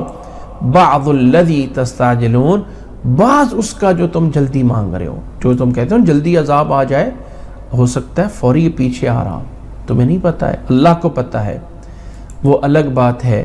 وَإِنَّ رَبَّكَ لَذُو فَضْلٍ عَلَى النَّاسِ، بے شک تیرا رب یقیناً تمام لوگوں پہ بڑے فضل والا ہے کہ وہ فوری عذاب نہیں دیتا، فوری پکڑتا نہیں ہے، الٹا کر کے ہی وہ لٹکا نہیں دیتا۔ یہ اللہ کا فضل ہے، وَلَكِنَّ أَكْثَرَ النَّاسِ لَا يَشْكُرُونَ، لیکن اکثر لوگ پھر بھی شکر نہیں کرتے۔ یہ اللہ کا فضل ہے جو اللہ انہیں فوری نہیں پکڑتا ہے۔ وَإِنَّ رَبَّكَ لَيَعْلَمُ مَا تُكِنُّ صُدُورُهُمْ وَمَا يُعْلِنُونَ، اور فرمایا بے شک آپ کا رب جانتا ہے، لَيَعْلَمُ جانتا ہے، مَا تُكِنُّ صُدُورُهُمْ ان کے سینوں میں کیا کچھ چھپا ہوا ہے، وَمَا يُعْلِنُونَ اور کیا وہ ظاہر کرتے ہیں، کیا وہ چھپا رہے ہیں، کیا وہ ظاہر کر رہے ہیں۔ فرمایا اللہ سب کچھ جانتا ہے۔ اللہ کا فضل ہے جو اللہ تعالیٰ فوری نہیں پکڑتا ہے، اللہ جانتا ہے ان کے اندر اور ظاہر کیا ہے۔ فرمایا لوگو وما من غائبتین، اور نہیں ہے کوئی چیز بھی آسمان اور زمین میں غائب پوشیدہ، وما من غائبتین، من نکرہ کے اوپر لگا کے نفی کے اندر کسی طرح کی چھوٹی بڑی چیز آسمان میں زمین میں نہیں ہے، الا فی کتاب مبین، مگر روشن کتاب میں وہ ہے، کھلی ہوئی کتاب لوح محفوظ ہے جو اللہ کے پاس ہے۔ رسول اللہ صلی اللہ علیہ وسلم نے فرمایا کہ اللہ تعالیٰ نے اس کائنات کو جب پیدا کرنا چاہا تو اول ما خلق اللہ القلم، اللہ نے سب سے پہلے قلم کو پیدا کیا اور پھر کہا اکتب ما کان وما یکون، جو کچھ ہونے والا ہے، جو کچھ ہو چکا ہے سب کو لکھ دیجئے۔ پھر قلم نے سب کچھ لکھ دیا تھا، سارا کچھ اللہ تعالیٰ کے پاس لوح محفوظ میں لکھا ہوا ہے، کوئی پتا بھی زمین پہ نہیں گرتا ہے مگر وہ بھی اللہ تعالیٰ کے علم میں ہے۔ پھر فرمایا ان ھذا القرآن یقص علی بنی اسرائیل اکثر الذی ھم فیہ یختلفون، فرمایا لوگو تمہیں بھی نصیحت کی جا رہی ہے۔ اسی طرح اللہ نے فرمایا ان ھذا القرآن، یہ قرآن یقص بیان کرتا ہے، علی بنی اسرائیل، بنی اسرائیل کے لوگوں پر بہت ساری وہ چیزیں جس میں وہ اختلاف کرتے رہے۔ ان ھذا، بے شک یقیناً یہ قرآن بنی اسرائیل کے سامنے ان کی اکثر چیزوں کو بیان کر رہا ہے جن میں وہ اختلاف کرتے تھے، یہ کیا ہے وہ کیا ہے، اختلاف کرتے رہے۔ قرآن مجید نے اہل کتاب یہود و نصارہ ان کے عقائد یہ بھی بتا دیا، موسیٰ علیہ السلام یہ لے کے آئے تھے، عیسیٰ علیہ السلام کی تبلیغ یہ تھی، اس قرآن نے وہ سب کچھ بیان کر دیا ہے۔ اور اے مکہ والو، جب ان لوگوں کی چیزیں یہ بیان ہو گئی ہیں تو تم کیوں نہیں مانتے ہو؟ او مشرکین کے لوگوں، یہ تو بنی اسرائیل یہود و نصارہ کی چیزیں یہ قرآن مجید بتا رہا ہے، تو تم کیوں نہیں مان رہے ہو؟ اکثر الذی ھم فیہ یختلفون۔ فرمایا وَإِنَّهُ لَهُدًى وَرَحْمَةٌ لِّلْمُؤْمِنِينَ، بے شک یہ قرآن مجید، بے شک یہ ہدایت ہے، رحمت ہے ایمان والوں کے لیے۔ ایمان والوں کے لیے قرآن مجید ہدایت اور رحمت کا ذریعہ ہے۔ ان ربک یقضی بینہم بحکمہ وہو العزیز العلیم، بے شک آپ کا رب، یقیناً آپ کا رب ان کے درمیان فیصلہ کرے گا حق کے ساتھ، انصاف کے ساتھ۔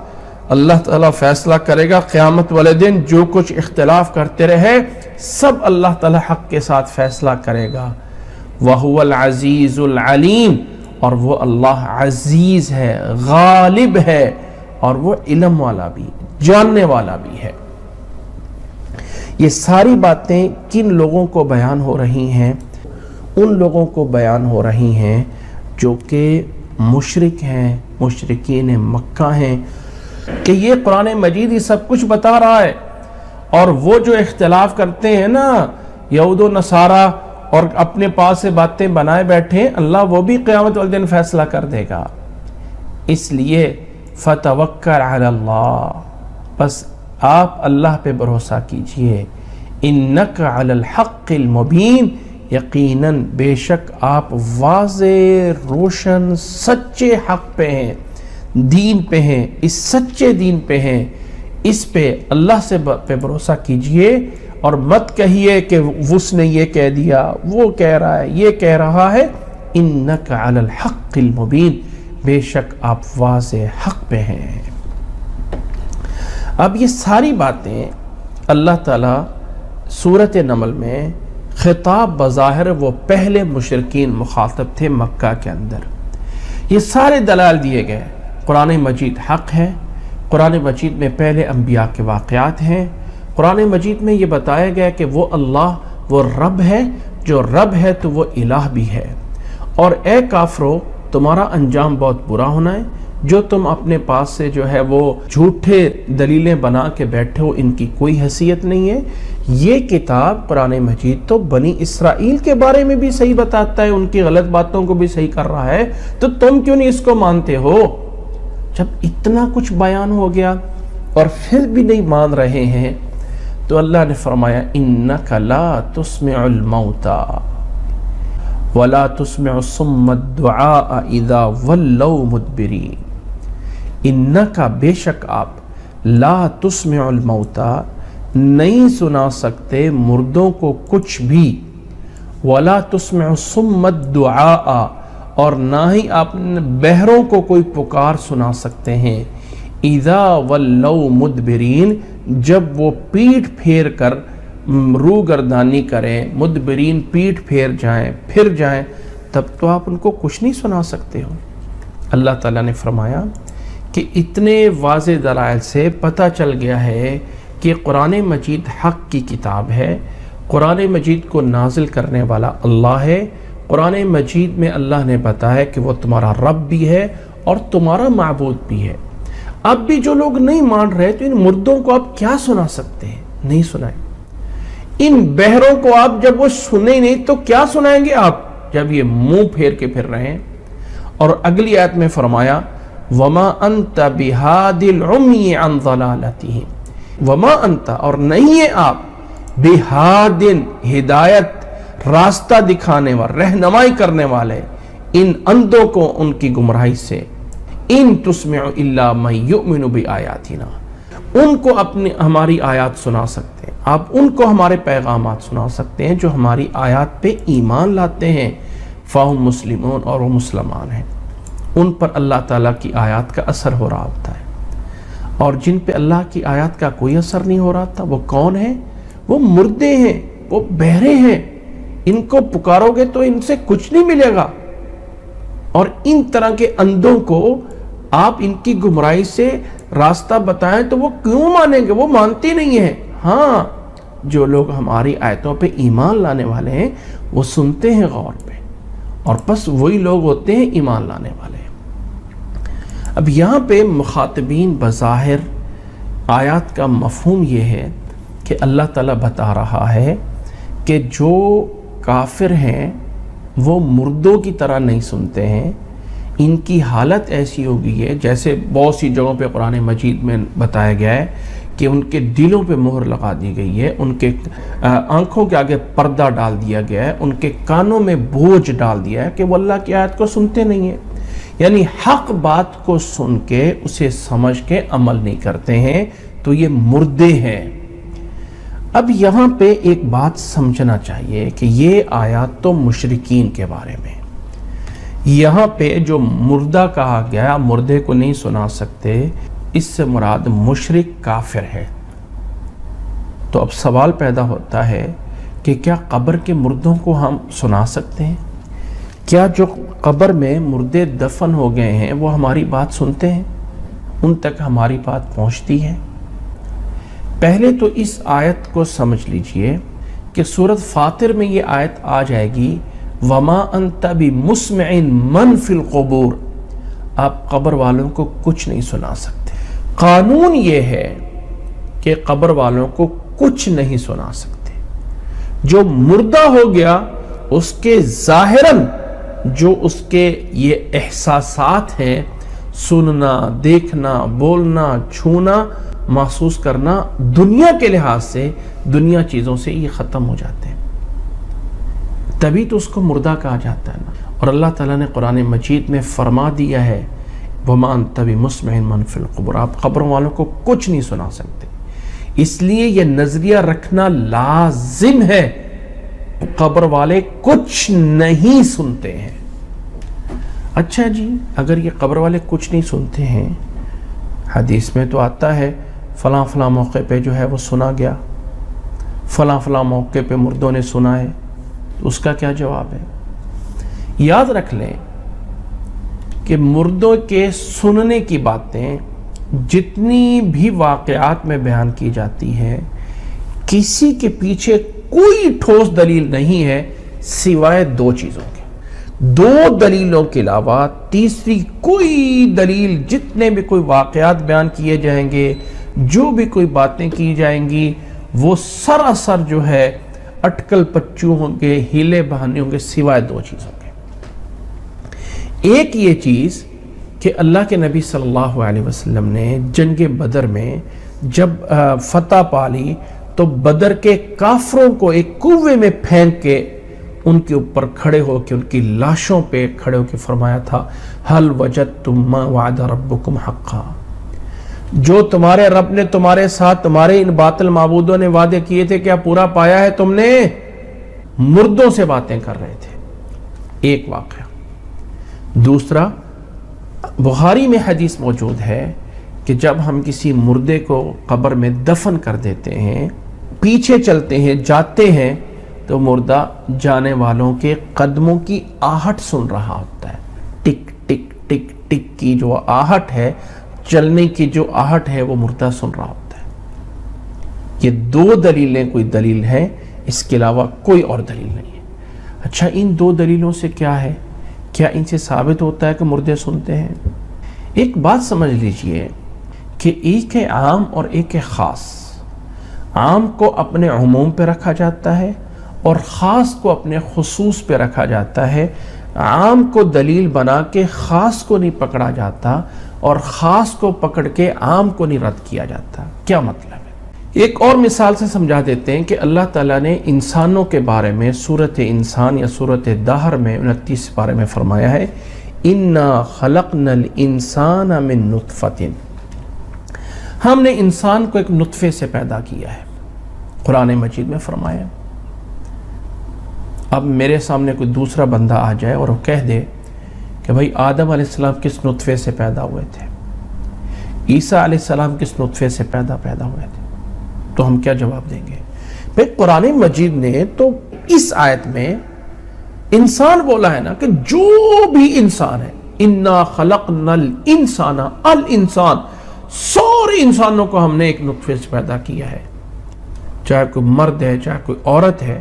تو بتاؤ آدم علیہ السلام انسان تھے کہ نہیں؟ وہ پہلے انسان تھے. عیسیٰ علیہ السلام بھی انسان تھے. تو کس کے نطفے سے پیدا ہوئے؟ تو ہم کیا جواب دیں گے؟ ہم جواب یہ دیں گے کہ وہ ایک خاص ہیں، ان کے ایک الگ دلیل موجود ہے، اور وہ اللہ نے بتا دیا ہے کہ آدم علیہ السلام کو ڈائریکٹ اللہ نے مٹی سے یوں پیدا کر کے بنا دیا تھا، اور عیسیٰ علیہ السلام کو بغیر باپ کے معجزانہ طور پہ یوں پیدا کر دیا تھا. اللہ نے الگ سے بتا. لہٰذا لقد خلقنا الانسان من نطفۃ، یہ آیت اپنی جگہ پہ یہ بھی درست ہے، اور آدم علیہ السلام کا مٹی سے اور عیسیٰ علیہ السلام کا بغیر باپ کے پیدا ہونا وہ بھی صحیح ہے. وہ خاص ہے تو اپنے خاص پہ رہے گا، اس خاص کو پکڑ کے آدم علیہ السلام مٹی سے براہ راست اللہ ان کے اندر روح پھونک کے بنا سکتا ہے. تو آج بھی کسی بت کو ہم انسان بنا سکتے ہیں کیونکہ آدم علیہ السلام جو بنے تھے؟ نہیں، قیاس نہیں کر سکتے. اگر عیسیٰ علیہ السلام باپ کے بغیر پیدا ہو سکتے ہیں تو اور بھی کوئی پیدا ہو سکتا ہے؟ نہیں. دوسری طرف قانون یہ ہے، اِنَّا خَلَقْنَا الْإِنسَانَ مِن نُطْفَةٍ، ہم نے انسان کو نطفے سے بنایا ہے، ہاں سوائے اس کے کہ جس کی اللہ نے خود بتا دی. اب یہ ہے قانون. اسی طرح یہاں پر بھی کہا جائے گا کہ قانون یہ ہے کہ اِنَّكَ لَا تُسْمِعُ الْمَوْتَىٰ، آپ مردوں کو کچھ نہیں سنا سکتے. ہاں جہاں پہ اللہ نے الگ سے بتایا کہ مردے کو جب آپ دفن کر کے جاتے ہو تو اللہ اپنے قدرت سے اس کو معجزانہ طور پہ آواز سناتا ہے، محسوس کراتا ہے، تاکہ اس کو پتہ چل جائے جو میرے پیچھے آئے تھے وہ بھی چلے گئے. لیکن صرف آہٹ سنتا ہے. اب آہٹ کو آگے سے آگے قیاس کر کے، آہٹ سنتا ہے تو پھر باتیں بھی سنتا ہوگا، باتیں سنتا ہے تو پھر دعائیں بھی سنتا ہوگا، دعائیں سنتا ہوگا تو ان سے مانگنا بھی چاہیے، مانگتے بھی چاہیے تو وہ ہماری سفارش بھی کرتا ہوگا. مردہ نہیں. جتنا اجازت ہے جتنا بتایا گیا صرف آہٹ سنتا ہے چونکہ حدیث میں بتایا گیا، اور کچھ نہیں سنتا، صرف آہٹ سنتا ہے کیونکہ حدیث میں موجود ہے۔ اسی طرح اللہ نے اپنے نبی کو جیسے دوسرے معجزات عطا فرمائے، یہ معجزہ بھی عطا فرمایا کہ نبی صلی اللہ علیہ وسلم جنگ بدر میں جب ان کافروں کو مارا، جو کافروں کے 70 سردار جہنم واصل ہوئے، جب انہیں کنویں میں، بدر کے کنویں میں پھینکا گیا، تو وہاں نبی صلی اللہ علیہ وسلم ان پہ حجت قائم کر رہے تھے، حل وجدتم ما وعد ربکم حقا، اور تمہارے ان باطل معبودوں نے جو وعدے کیے تھے پورے پائے؟ نحن وجدنا، ہم نے وہ حق پایا جو ہمارے رب نے ہمارے ساتھ وعدہ کیا تھا۔ او کما قال علیہ الصلوۃ والسلام، اس موقع پہ حضرت عمر نے پوچھا تھا، اے اللہ کے نبی صلی اللہ علیہ وسلم، کیا یہ مردے سن رہے ہیں؟ فرمایا کہ ہاں عمر، اس وقت الان ابھی یہ تجھ سے زیادہ سن رہے ہیں۔ تو وہ اللہ نے انہیں سنا دیا تھا۔ اس کے علاوہ اب یہ 2 واقعات خاص ہیں، یہ اپنے خصوص پہ رہیں گے۔ ان واقعات کو بنیاد بنے، اچھا اگر وہ کافر سنتے ہیں تو پھر مسلمان بھی سنتے ہیں، مسلمان سنتے ہیں تو پھر ان سے دعائیں بھی کرنی چاہیے، پھر مانگنا بھی چاہیے، پھر قبروں بیٹھنا چاہیے، نہیں۔ اسی طرح یہ آیت انک لا تسمع الموتى، آپ مردوں کچھ نہیں سنا سکتے، تو یہاں سے مراد تو کافر ہیں، یہ تو مردوں کے بارے میں ہے ہی نہیں۔ ہاں اس میں بھی دلیل موجود ہے کہ مردے نہیں سنتے۔ وہ کیا ہے کہ عربی میں ایک ہوتا ہے مشبہ اور ایک ہوتا ہے مشبہ بہی۔ ایک ہے آپ کسی چیز کو تشبیہ دے رہے کسی دوسری چیز کے ساتھ، میرا یہ بلب سورج کی طرح چمکتا ہے، میرا یہ بیٹا شیر کی طرح بہادر ہے۔ اب یہاں پہ جب ہم کسی کے ساتھ مشابہت دیتے ہیں نا، تو اس میں ایک تیسری چیز وجہ شبہ ہوتی ہے، کس پوائنٹ پہ مشابہت دے رہے ہیں، کس چیز میں ہم بیٹے کو شیر کے ساتھ مشابہت دے رہے ہیں، بہادری میں، شجاعت میں۔ ایک بلب کو ہم مشابہت دے رہے ہیں ایک سورج کے ساتھ، روشنی میں۔ تو یہ جو روشنی ہوتی ہے یا یہ جو بہادری ہوتی ہے، جو وجہ شبہ ہوتی ہے، یہ مشبہ بھی میں زیادہ ہوتی ہے، اصل اس میں ہوتی ہے، اور جس کو تشبیہ دی جا رہی اس میں تھوڑی ہوتی ہے۔ جب اللہ نے کہا یہ کافر مردہ ہیں، کس چیز میں؟ عدم سماعت میں، نہ سننے میں، تو نہ سننے کی جو صفت ہے یہ ان مردوں میں زیادہ ہے، اصل ہے، اور یہ کافر ان مردوں کی طرح ہو گئے کہ نہیں سن رہے۔ جب مردوں کی طرح ہو گئے ہیں تو مردے چونکہ اصل میں نہیں سنتے ہیں تو یہ بھی نہیں سنتے ہیں۔ اچھا جی، ہم جب قبروں پہ جاتے ہیں تو دعا پڑھتے ہیں، السلام علیکم یا اہل القبور، تو یا اہل القبور سے کیا پھر ہماری سنتے نہیں ہیں؟ ہم یا کہہ کے ان کو مخاطب نہیں کرتے ہیں؟ تو یہ کہاں پہ لکھا ہوا ہے کہ آپ وہاں جا کے اونچی بولیں؟ وہ قبر جو آپ سے کوئی 10 میٹر آگے ہو، ایک ادھر ہو سلام، تو ان کو بھی پہنچ رہا ہے، کیا آپ کی آواز پہنچ رہی ہوتی ہے؟ اللہ پہنچا رہا ہوتا ہے۔ اور یہ لازمی نہیں ہے، سلام جس کو ہم مخاطب کرتے ہیں نا، السلام علیکم یا اہل القبور میں خطاب میں لازم نہیں آتا کہ وہ سن رہے ہیں، یہ دعا ہوتی ہے اللہ ان پہ سلامتی پہنچا، اللہ ان کو عذاب سے سلامتی کر دے، اور اس میں کوئی حرج نہیں۔ السلام علیکم یا اہل القبور نبی صلی اللہ علیہ وسلم کی مسنون دعاؤں میں، لیکن اس سے یہ دلیل لینا کہ وہ سن رہے ہیں یہ غلط ہے۔ عربی کے اندر کتنے محاورات ہیں، کتنی چیزیں ہیں جہاں کسی کو مخاطب کیا جا رہا ہوتا ہے اور وہ آگے سن نہیں ہوتا۔ خاص طور پہ اشعار میں ایک دعا جو ہے نا اس مہینے کے شروع ہونے میں، کہ وہ انسان کہتا ہے نا کہ اے اللہ یہ مہینہ امن اور سلامتی کے ساتھ لے آ، اور پھر چاند کو مخاطب کیا جاتا ہے، ربی و ربک اللہ، کہ اے چاند میرا اور تیرا رب اللہ ہے، تو چاند سن نہیں رہا ہوتا۔ تو اس لیے اس سے یہ لازم نہیں آتا کہ وہ ہماری باتیں سن رہا ہوتا ہے، نہ ہی کسی اور دلیل سے۔ یہ سب کے سب اچھا اگر وہ سن بھی رہا ہے السلام علیکم یا اہل القبور، تو کیا اس سے رزلٹ کیا نکلتا ہے؟ سننے کا مطلب یہ ہے کہ پھر ہمیں ان کو جا کے باتیں کرنی چاہیے، ہمیں ان سے جا کے مانگنا چاہیے، ہمیں ان سے کیا دعا کرنی چاہیے؟ نہیں۔ کیا یہ سب کچھ نکلتا ہے کہ ہمیں ان سے جا کے مانگنا چاہیے، بزرگوں میرے لیے سفارش کر دو، میرے لیے کر دو؟ یہ جائز ہے؟ نہیں، سب کچھ ناجائز ہے۔ اس لیے یاد رکھ لیں کہ قانون یہ ہے کہ مردے نہیں سنتے ہیں، اور اس آیت میں اللہ تعالیٰ نے کافروں کو مردوں کے ساتھ تشبیہ دی ہے کہ جیسے مردے نہیں سنتے ہیں ایسے ہی کافر بھی نہیں سنتے ہیں۔ جو مسلمان اللہ کے قرآن کو سن کر بھی نہیں مانتا ہے یا عمل نہیں کرتا ہے، کیا وہ مسلمان ہے؟ ہم کس جگہ پہ لا کے اپنے آپ کو کھڑا کیے ہوئے ہیں؟ ہمارا مسلم معاشرہ کس جگہ پہ کھڑا ہوا ہے؟ پھر کہتے ہیں رب کی رحمتیں نہیں آتی ہیں۔ اللہ کی آیات سن کر کتنے لوگ ہیں جو اپنی برائی کو چھوڑ دیتے ہیں۔ حی علی الصلاۃ، حی علی الفلاح، رب کا حکم کتنی دفعہ آتا ہے؟ کتنے لوگ نماز پڑھتے ہیں؟ اقیم الصلاۃ، اقیم الصلاۃ کتنی بار قرآن مجید میں؟ کتنے لوگ نماز پڑھ رہے ہیں؟ ان تسمعوا الا من یؤمن بآیاتنا فہم مسلمون، آپ کی بات وہ سنیں گے جو ہماری آیتوں پہ ایمان لاتے ہیں اور وہی مسلمان ہیں، اور جو سن کر نہیں پورا کرتے ہیں تو کیا وہ مسلمان ہیں؟ اللہ ہمیں ہدایت عطا فرمائے۔ آگے اللہ نے فرمایا وَإِذَا وَقَعَ الْقَوْلُ عَلَيْهِمْ، اور اللہ نے فرمایا جب ان پر عذاب کا وعدہ پورا ہو جائے گا۔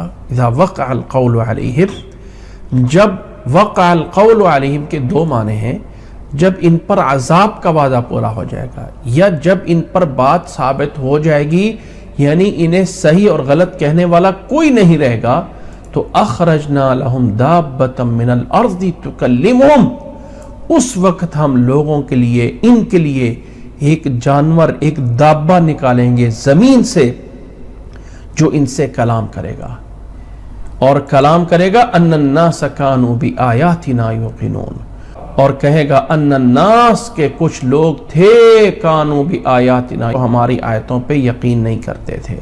یہ جانور جو ہے وہ نکل کے بتائے گا کہ لوگ اللہ تعالیٰ کی آیتوں پہ یقین نہیں رکھتے تھے۔ یہ جانور کیا ہے؟ یہ دابۃ الارض کیا ہے؟ قیامت کی نشانیوں میں سے ایک نشانی ہے، بہت بڑی نشانی ہے، قیامت کے قریب ایک جانور ہے جو زمین سے نکلے گا۔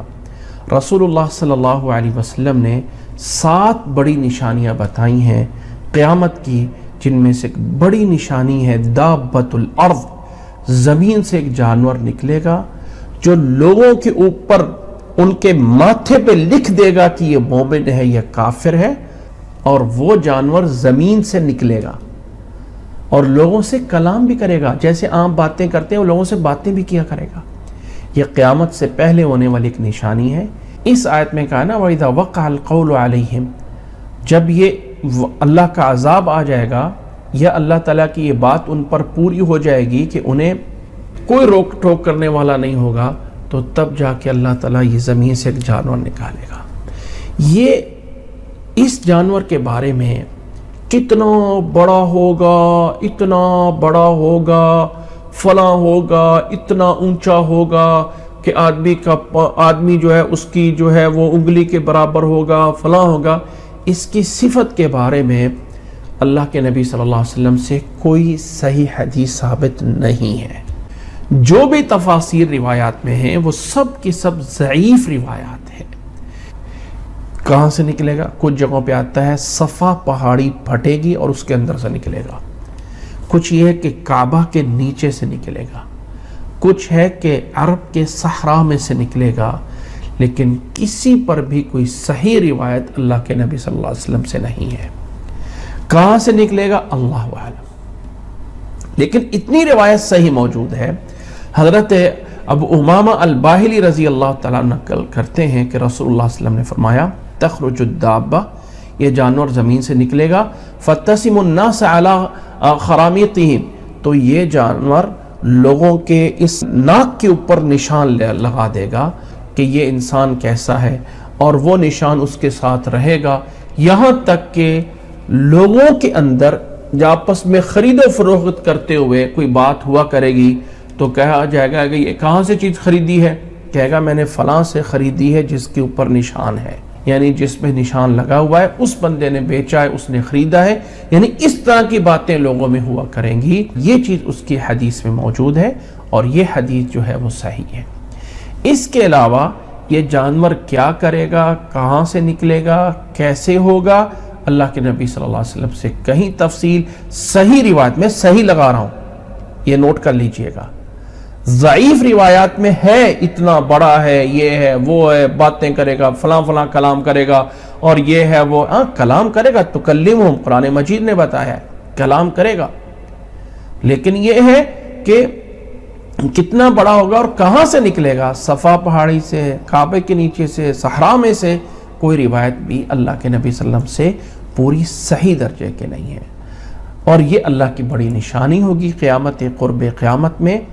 جب یہ دیکھیں ایک بڑی نشانی آنی ہے کہ جب سورج مغرب سے طلوع ہوگا، ابھی سورج مشرق سے طلوع ہو کے مغرب کی طرف جاتا ہے، ایک وقت آئے گا کہ سورج جو ہے وہ مغرب سے طلوع ہوگا، یہ دابت الارض اس کے بعد آنا ہے.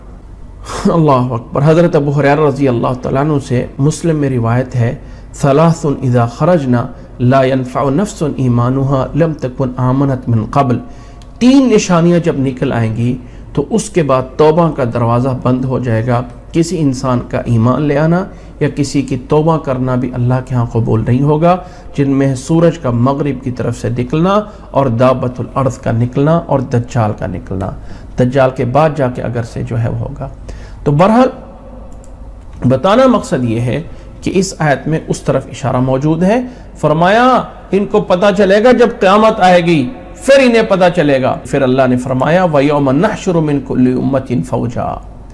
اس دن جس دن قیامت آئے گی، یوم نحشر من کل امت فوجا، اس دن ہم ہر امت سے ان لوگوں کے گروہ کو نکالیں گے. وَنَحْشُرُ مِنْ كُلِّ أُمَّةٍ فَوْجًا مِمَّنْ يُكَذِّبُ بِآيَاتِنَا، جو ہماری آیتوں کو جھٹلاتے تھے، اور فَهُمْ يُوزَعُونَ، پس انہیں الگ کیا جائے گا، الگ کر دیا جائے گا. یہ مجرموں کا گروہ ہے، یہ ایمان لانے والوں کا گروہ ہے. حَتَّى إِذَا جَاءُوا، جب وہ آئیں گے اللہ کے پاس، فرمایا جائے گا اَكَذَّبْتُمْ بِآيَاتِي وَلَمْ تُحِيطُوا بِهَا عِلْمًا، اور جاننے سے پہلے ہی تم نے اللہ کی آیت کو جھٹلا دیا. ام ماذا کنتم تعملون، یا کیا تم کرتے رہے ہو. فَوَقَعَ الْقَوْلُ عَلَيْهِمْ بِمَا ظَلَمُوا، ان کے اس ظلم کی وجہ سے، ان کے گناہوں کی وجہ سے انہی کے اوپر یہ بات ثابت ہو جائے گی، ان کا گنہگار ہونا ہو جائے گا. فَهُمْ لَا يَنْتِقُونَ، اب وہ کچھ نہیں بول سکیں گے. أَلَمْ يَرَوْا أَنَّا جَعَلْنَا اللَّيْلَ لِيَسْكُنُوا فِيهِ وَالنَّهَارَ مُبْصِرًا. اب اللہ نے تھوڑی سی اور بھی نعمتیں گنوا دی. لوگوں ذرا بتاؤ کس نے تمہارے لیے رات کو سکون کی چیز بنایا ہے؟ لِيَسْكُنُوا فِيهِ، تاکہ اس میں سکون حاصل کریں. وَالنَّهَارَ مُبْصِرًا، اور دن کو اس نے روش بنایا ہے، دکھانے والا. مبصراً، دکھانے والا بنایا ہے. کس نے کیا ہے؟ ان فی ذالک لآیات لقوم یؤمنون، بے شک اس میں نشانی ہے اس قوم کے لیے جو اللہ پہ ایمان لاتے ہیں. پھر فرمایا وَيَوْمَ يُنْفَخُ فِي الصُّورِ، جس دن قیامت کا دن شروع ہوگا اور سور میں پھونکا جائے گا. فَفَزِعَ مَنْ فِي السَّمَاوَاتِ وَمَنْ فِي الْأَرْضِ، زمین میں آسمان میں جو کچھ ہوگا وہ سب کے سب گھبرا اٹھیں گے. جب اسرافیل کو حکم ہوگا کہ اب سور پھونک دے تو آسمان والے، زمین والے سب گھبرا اٹھیں گے. الا من شاء اللہ، مگر جس کو اللہ تعالیٰ نے چاہا. یہ مستثنا کون لوگ ہوں گے؟ انبیاء ہیں یا فرشتے ہیں یا اہل ایمان ہیں، اللہ اعلم. وَكُلٌّ أَتَوْهُ دَاخِرِينَ، اور فرمایا سب کے سب اس کے سامنے عاجز ہو کے حاضر ہو جائیں گے. وَتَرَى الْجِبَالَ تَحْسَبُهَا جَامِدَةً وَهِيَ تَمُرُّ مَرَّ السَّحَابِ، اور آپ دیکھیں گے پہاڑوں کو کہ وہ کھڑے ہوئے ہیں، جامد ہیں، حالانکہ وہ جامد نہیں ہوں گے، کھڑے نہیں ہوں گے، ٹھہرے نہیں ہوں گے. وَهِيَ تَمُرُّ مَرَّ السَّحَابِ، اور وہ بادلوں کی طرح چل رہے ہوں گے قیامت کے دن.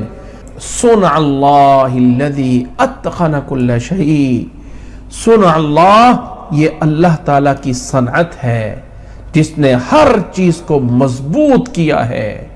انہ خبیر بما تفعلون، بے شک وہ ہر چیز کی خبر رکھنے والا ہے جو کچھ تم کر رہے ہو.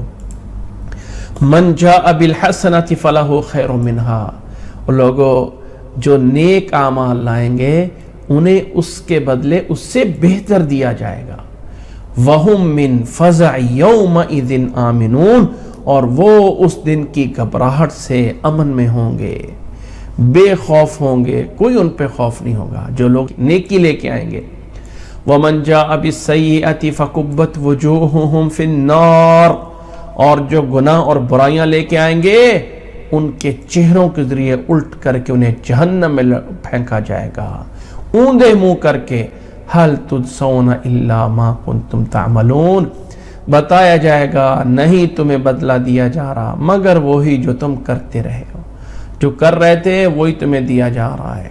یہ اللہ تعالیٰ نے سارے نصیحتیں فرمائیں اور آخر میں اپنے نبی صلی اللہ علیہ وسلم سے فرمایا انما امرت ان اعبد رب هذه البلدہ، آپ فرما دیجئے مجھے حکم یہ ہے سوائے اس کے نہیں کہ میں عبادت کروں اس گھر کے رب کی عبادت، هذه البلدہ، اس مکہ شہر، اس کعبہ کے رب کی عبادت میں کروں، الذی حرمہا، جس نے اس کو حرمت والا احترام والا قرار دیا ہے، وَلَهُ كُلُّ شَيْءٍ، سب کچھ کا مالک وہ ہے، وَأُمِرْتُ أَنْ أَكُونَ مِنَ الْمُسْلِمِينَ، اور مجھے حکم دیا گیا ہے کہ میں مسلمانوں میں سے ہوں، اور مجھے یہ بھی حکم ہے وَأَنْ أَتْلُوَ الْقُرْآنَ، اور میں قرآن کی تلاوت کرتا رہوں۔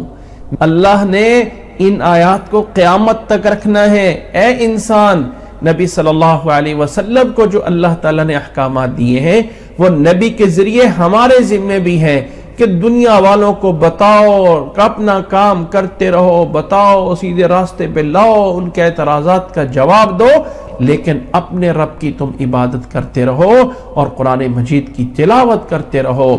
فَمَنِ اهْتَدَى فَإِنَّمَا يَهْتَدِي لِنَفْسِهِ، جو کوئی ہدایت والا ہوا، جو کوئی راہ راست پہ آئے گا تو وہ اپنے ہی نفع کے لیے آئے گا۔ وَمَنْ ضَلَّ، اور جو کوئی گمراہ ہوگا، فَقُلْ إِنَّمَا أَنَا مِنَ الْمُنذِرِينَ، آپ کہہ دیجئے کہ میں تو صرف ڈرانے والوں میں سے ہوں، میں زبردستی موڑنے والا نہیں ہوں، میں صرف ڈرانے والے میں سے ہوں۔ وَقُلِ الْحَمْدُ لِلَّهِ، اور فرما دیجئے تمام تعریفیں اللہ کے لیے ہیں، اللہ کا شکر ہے، سَيُرِيكُمْ آیَاتِهِ، وہ تمہیں اپنی نشانیاں دکھائے گا، فَتَعْرِفُونَهَا، اور تم جان لوگے، پہچان لوگے، ان قریب پتہ چل جائے گا جب اللہ سب کچھ دکھا دے گا۔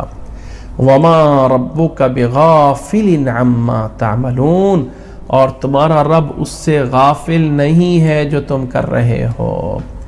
یہاں آ کے اللہ کا اس صورت میں پیغام پورا ہوتا ہے۔ خلاصہ پوری صورت کا یہ ہے، لوگو اللہ کی کتاب قرآن مجید اللہ کی طرف سے حق ہے، ایمان لانے والوں کے لیے خوشخبری اور یہ رحمت ہے اور ہدایت ہے۔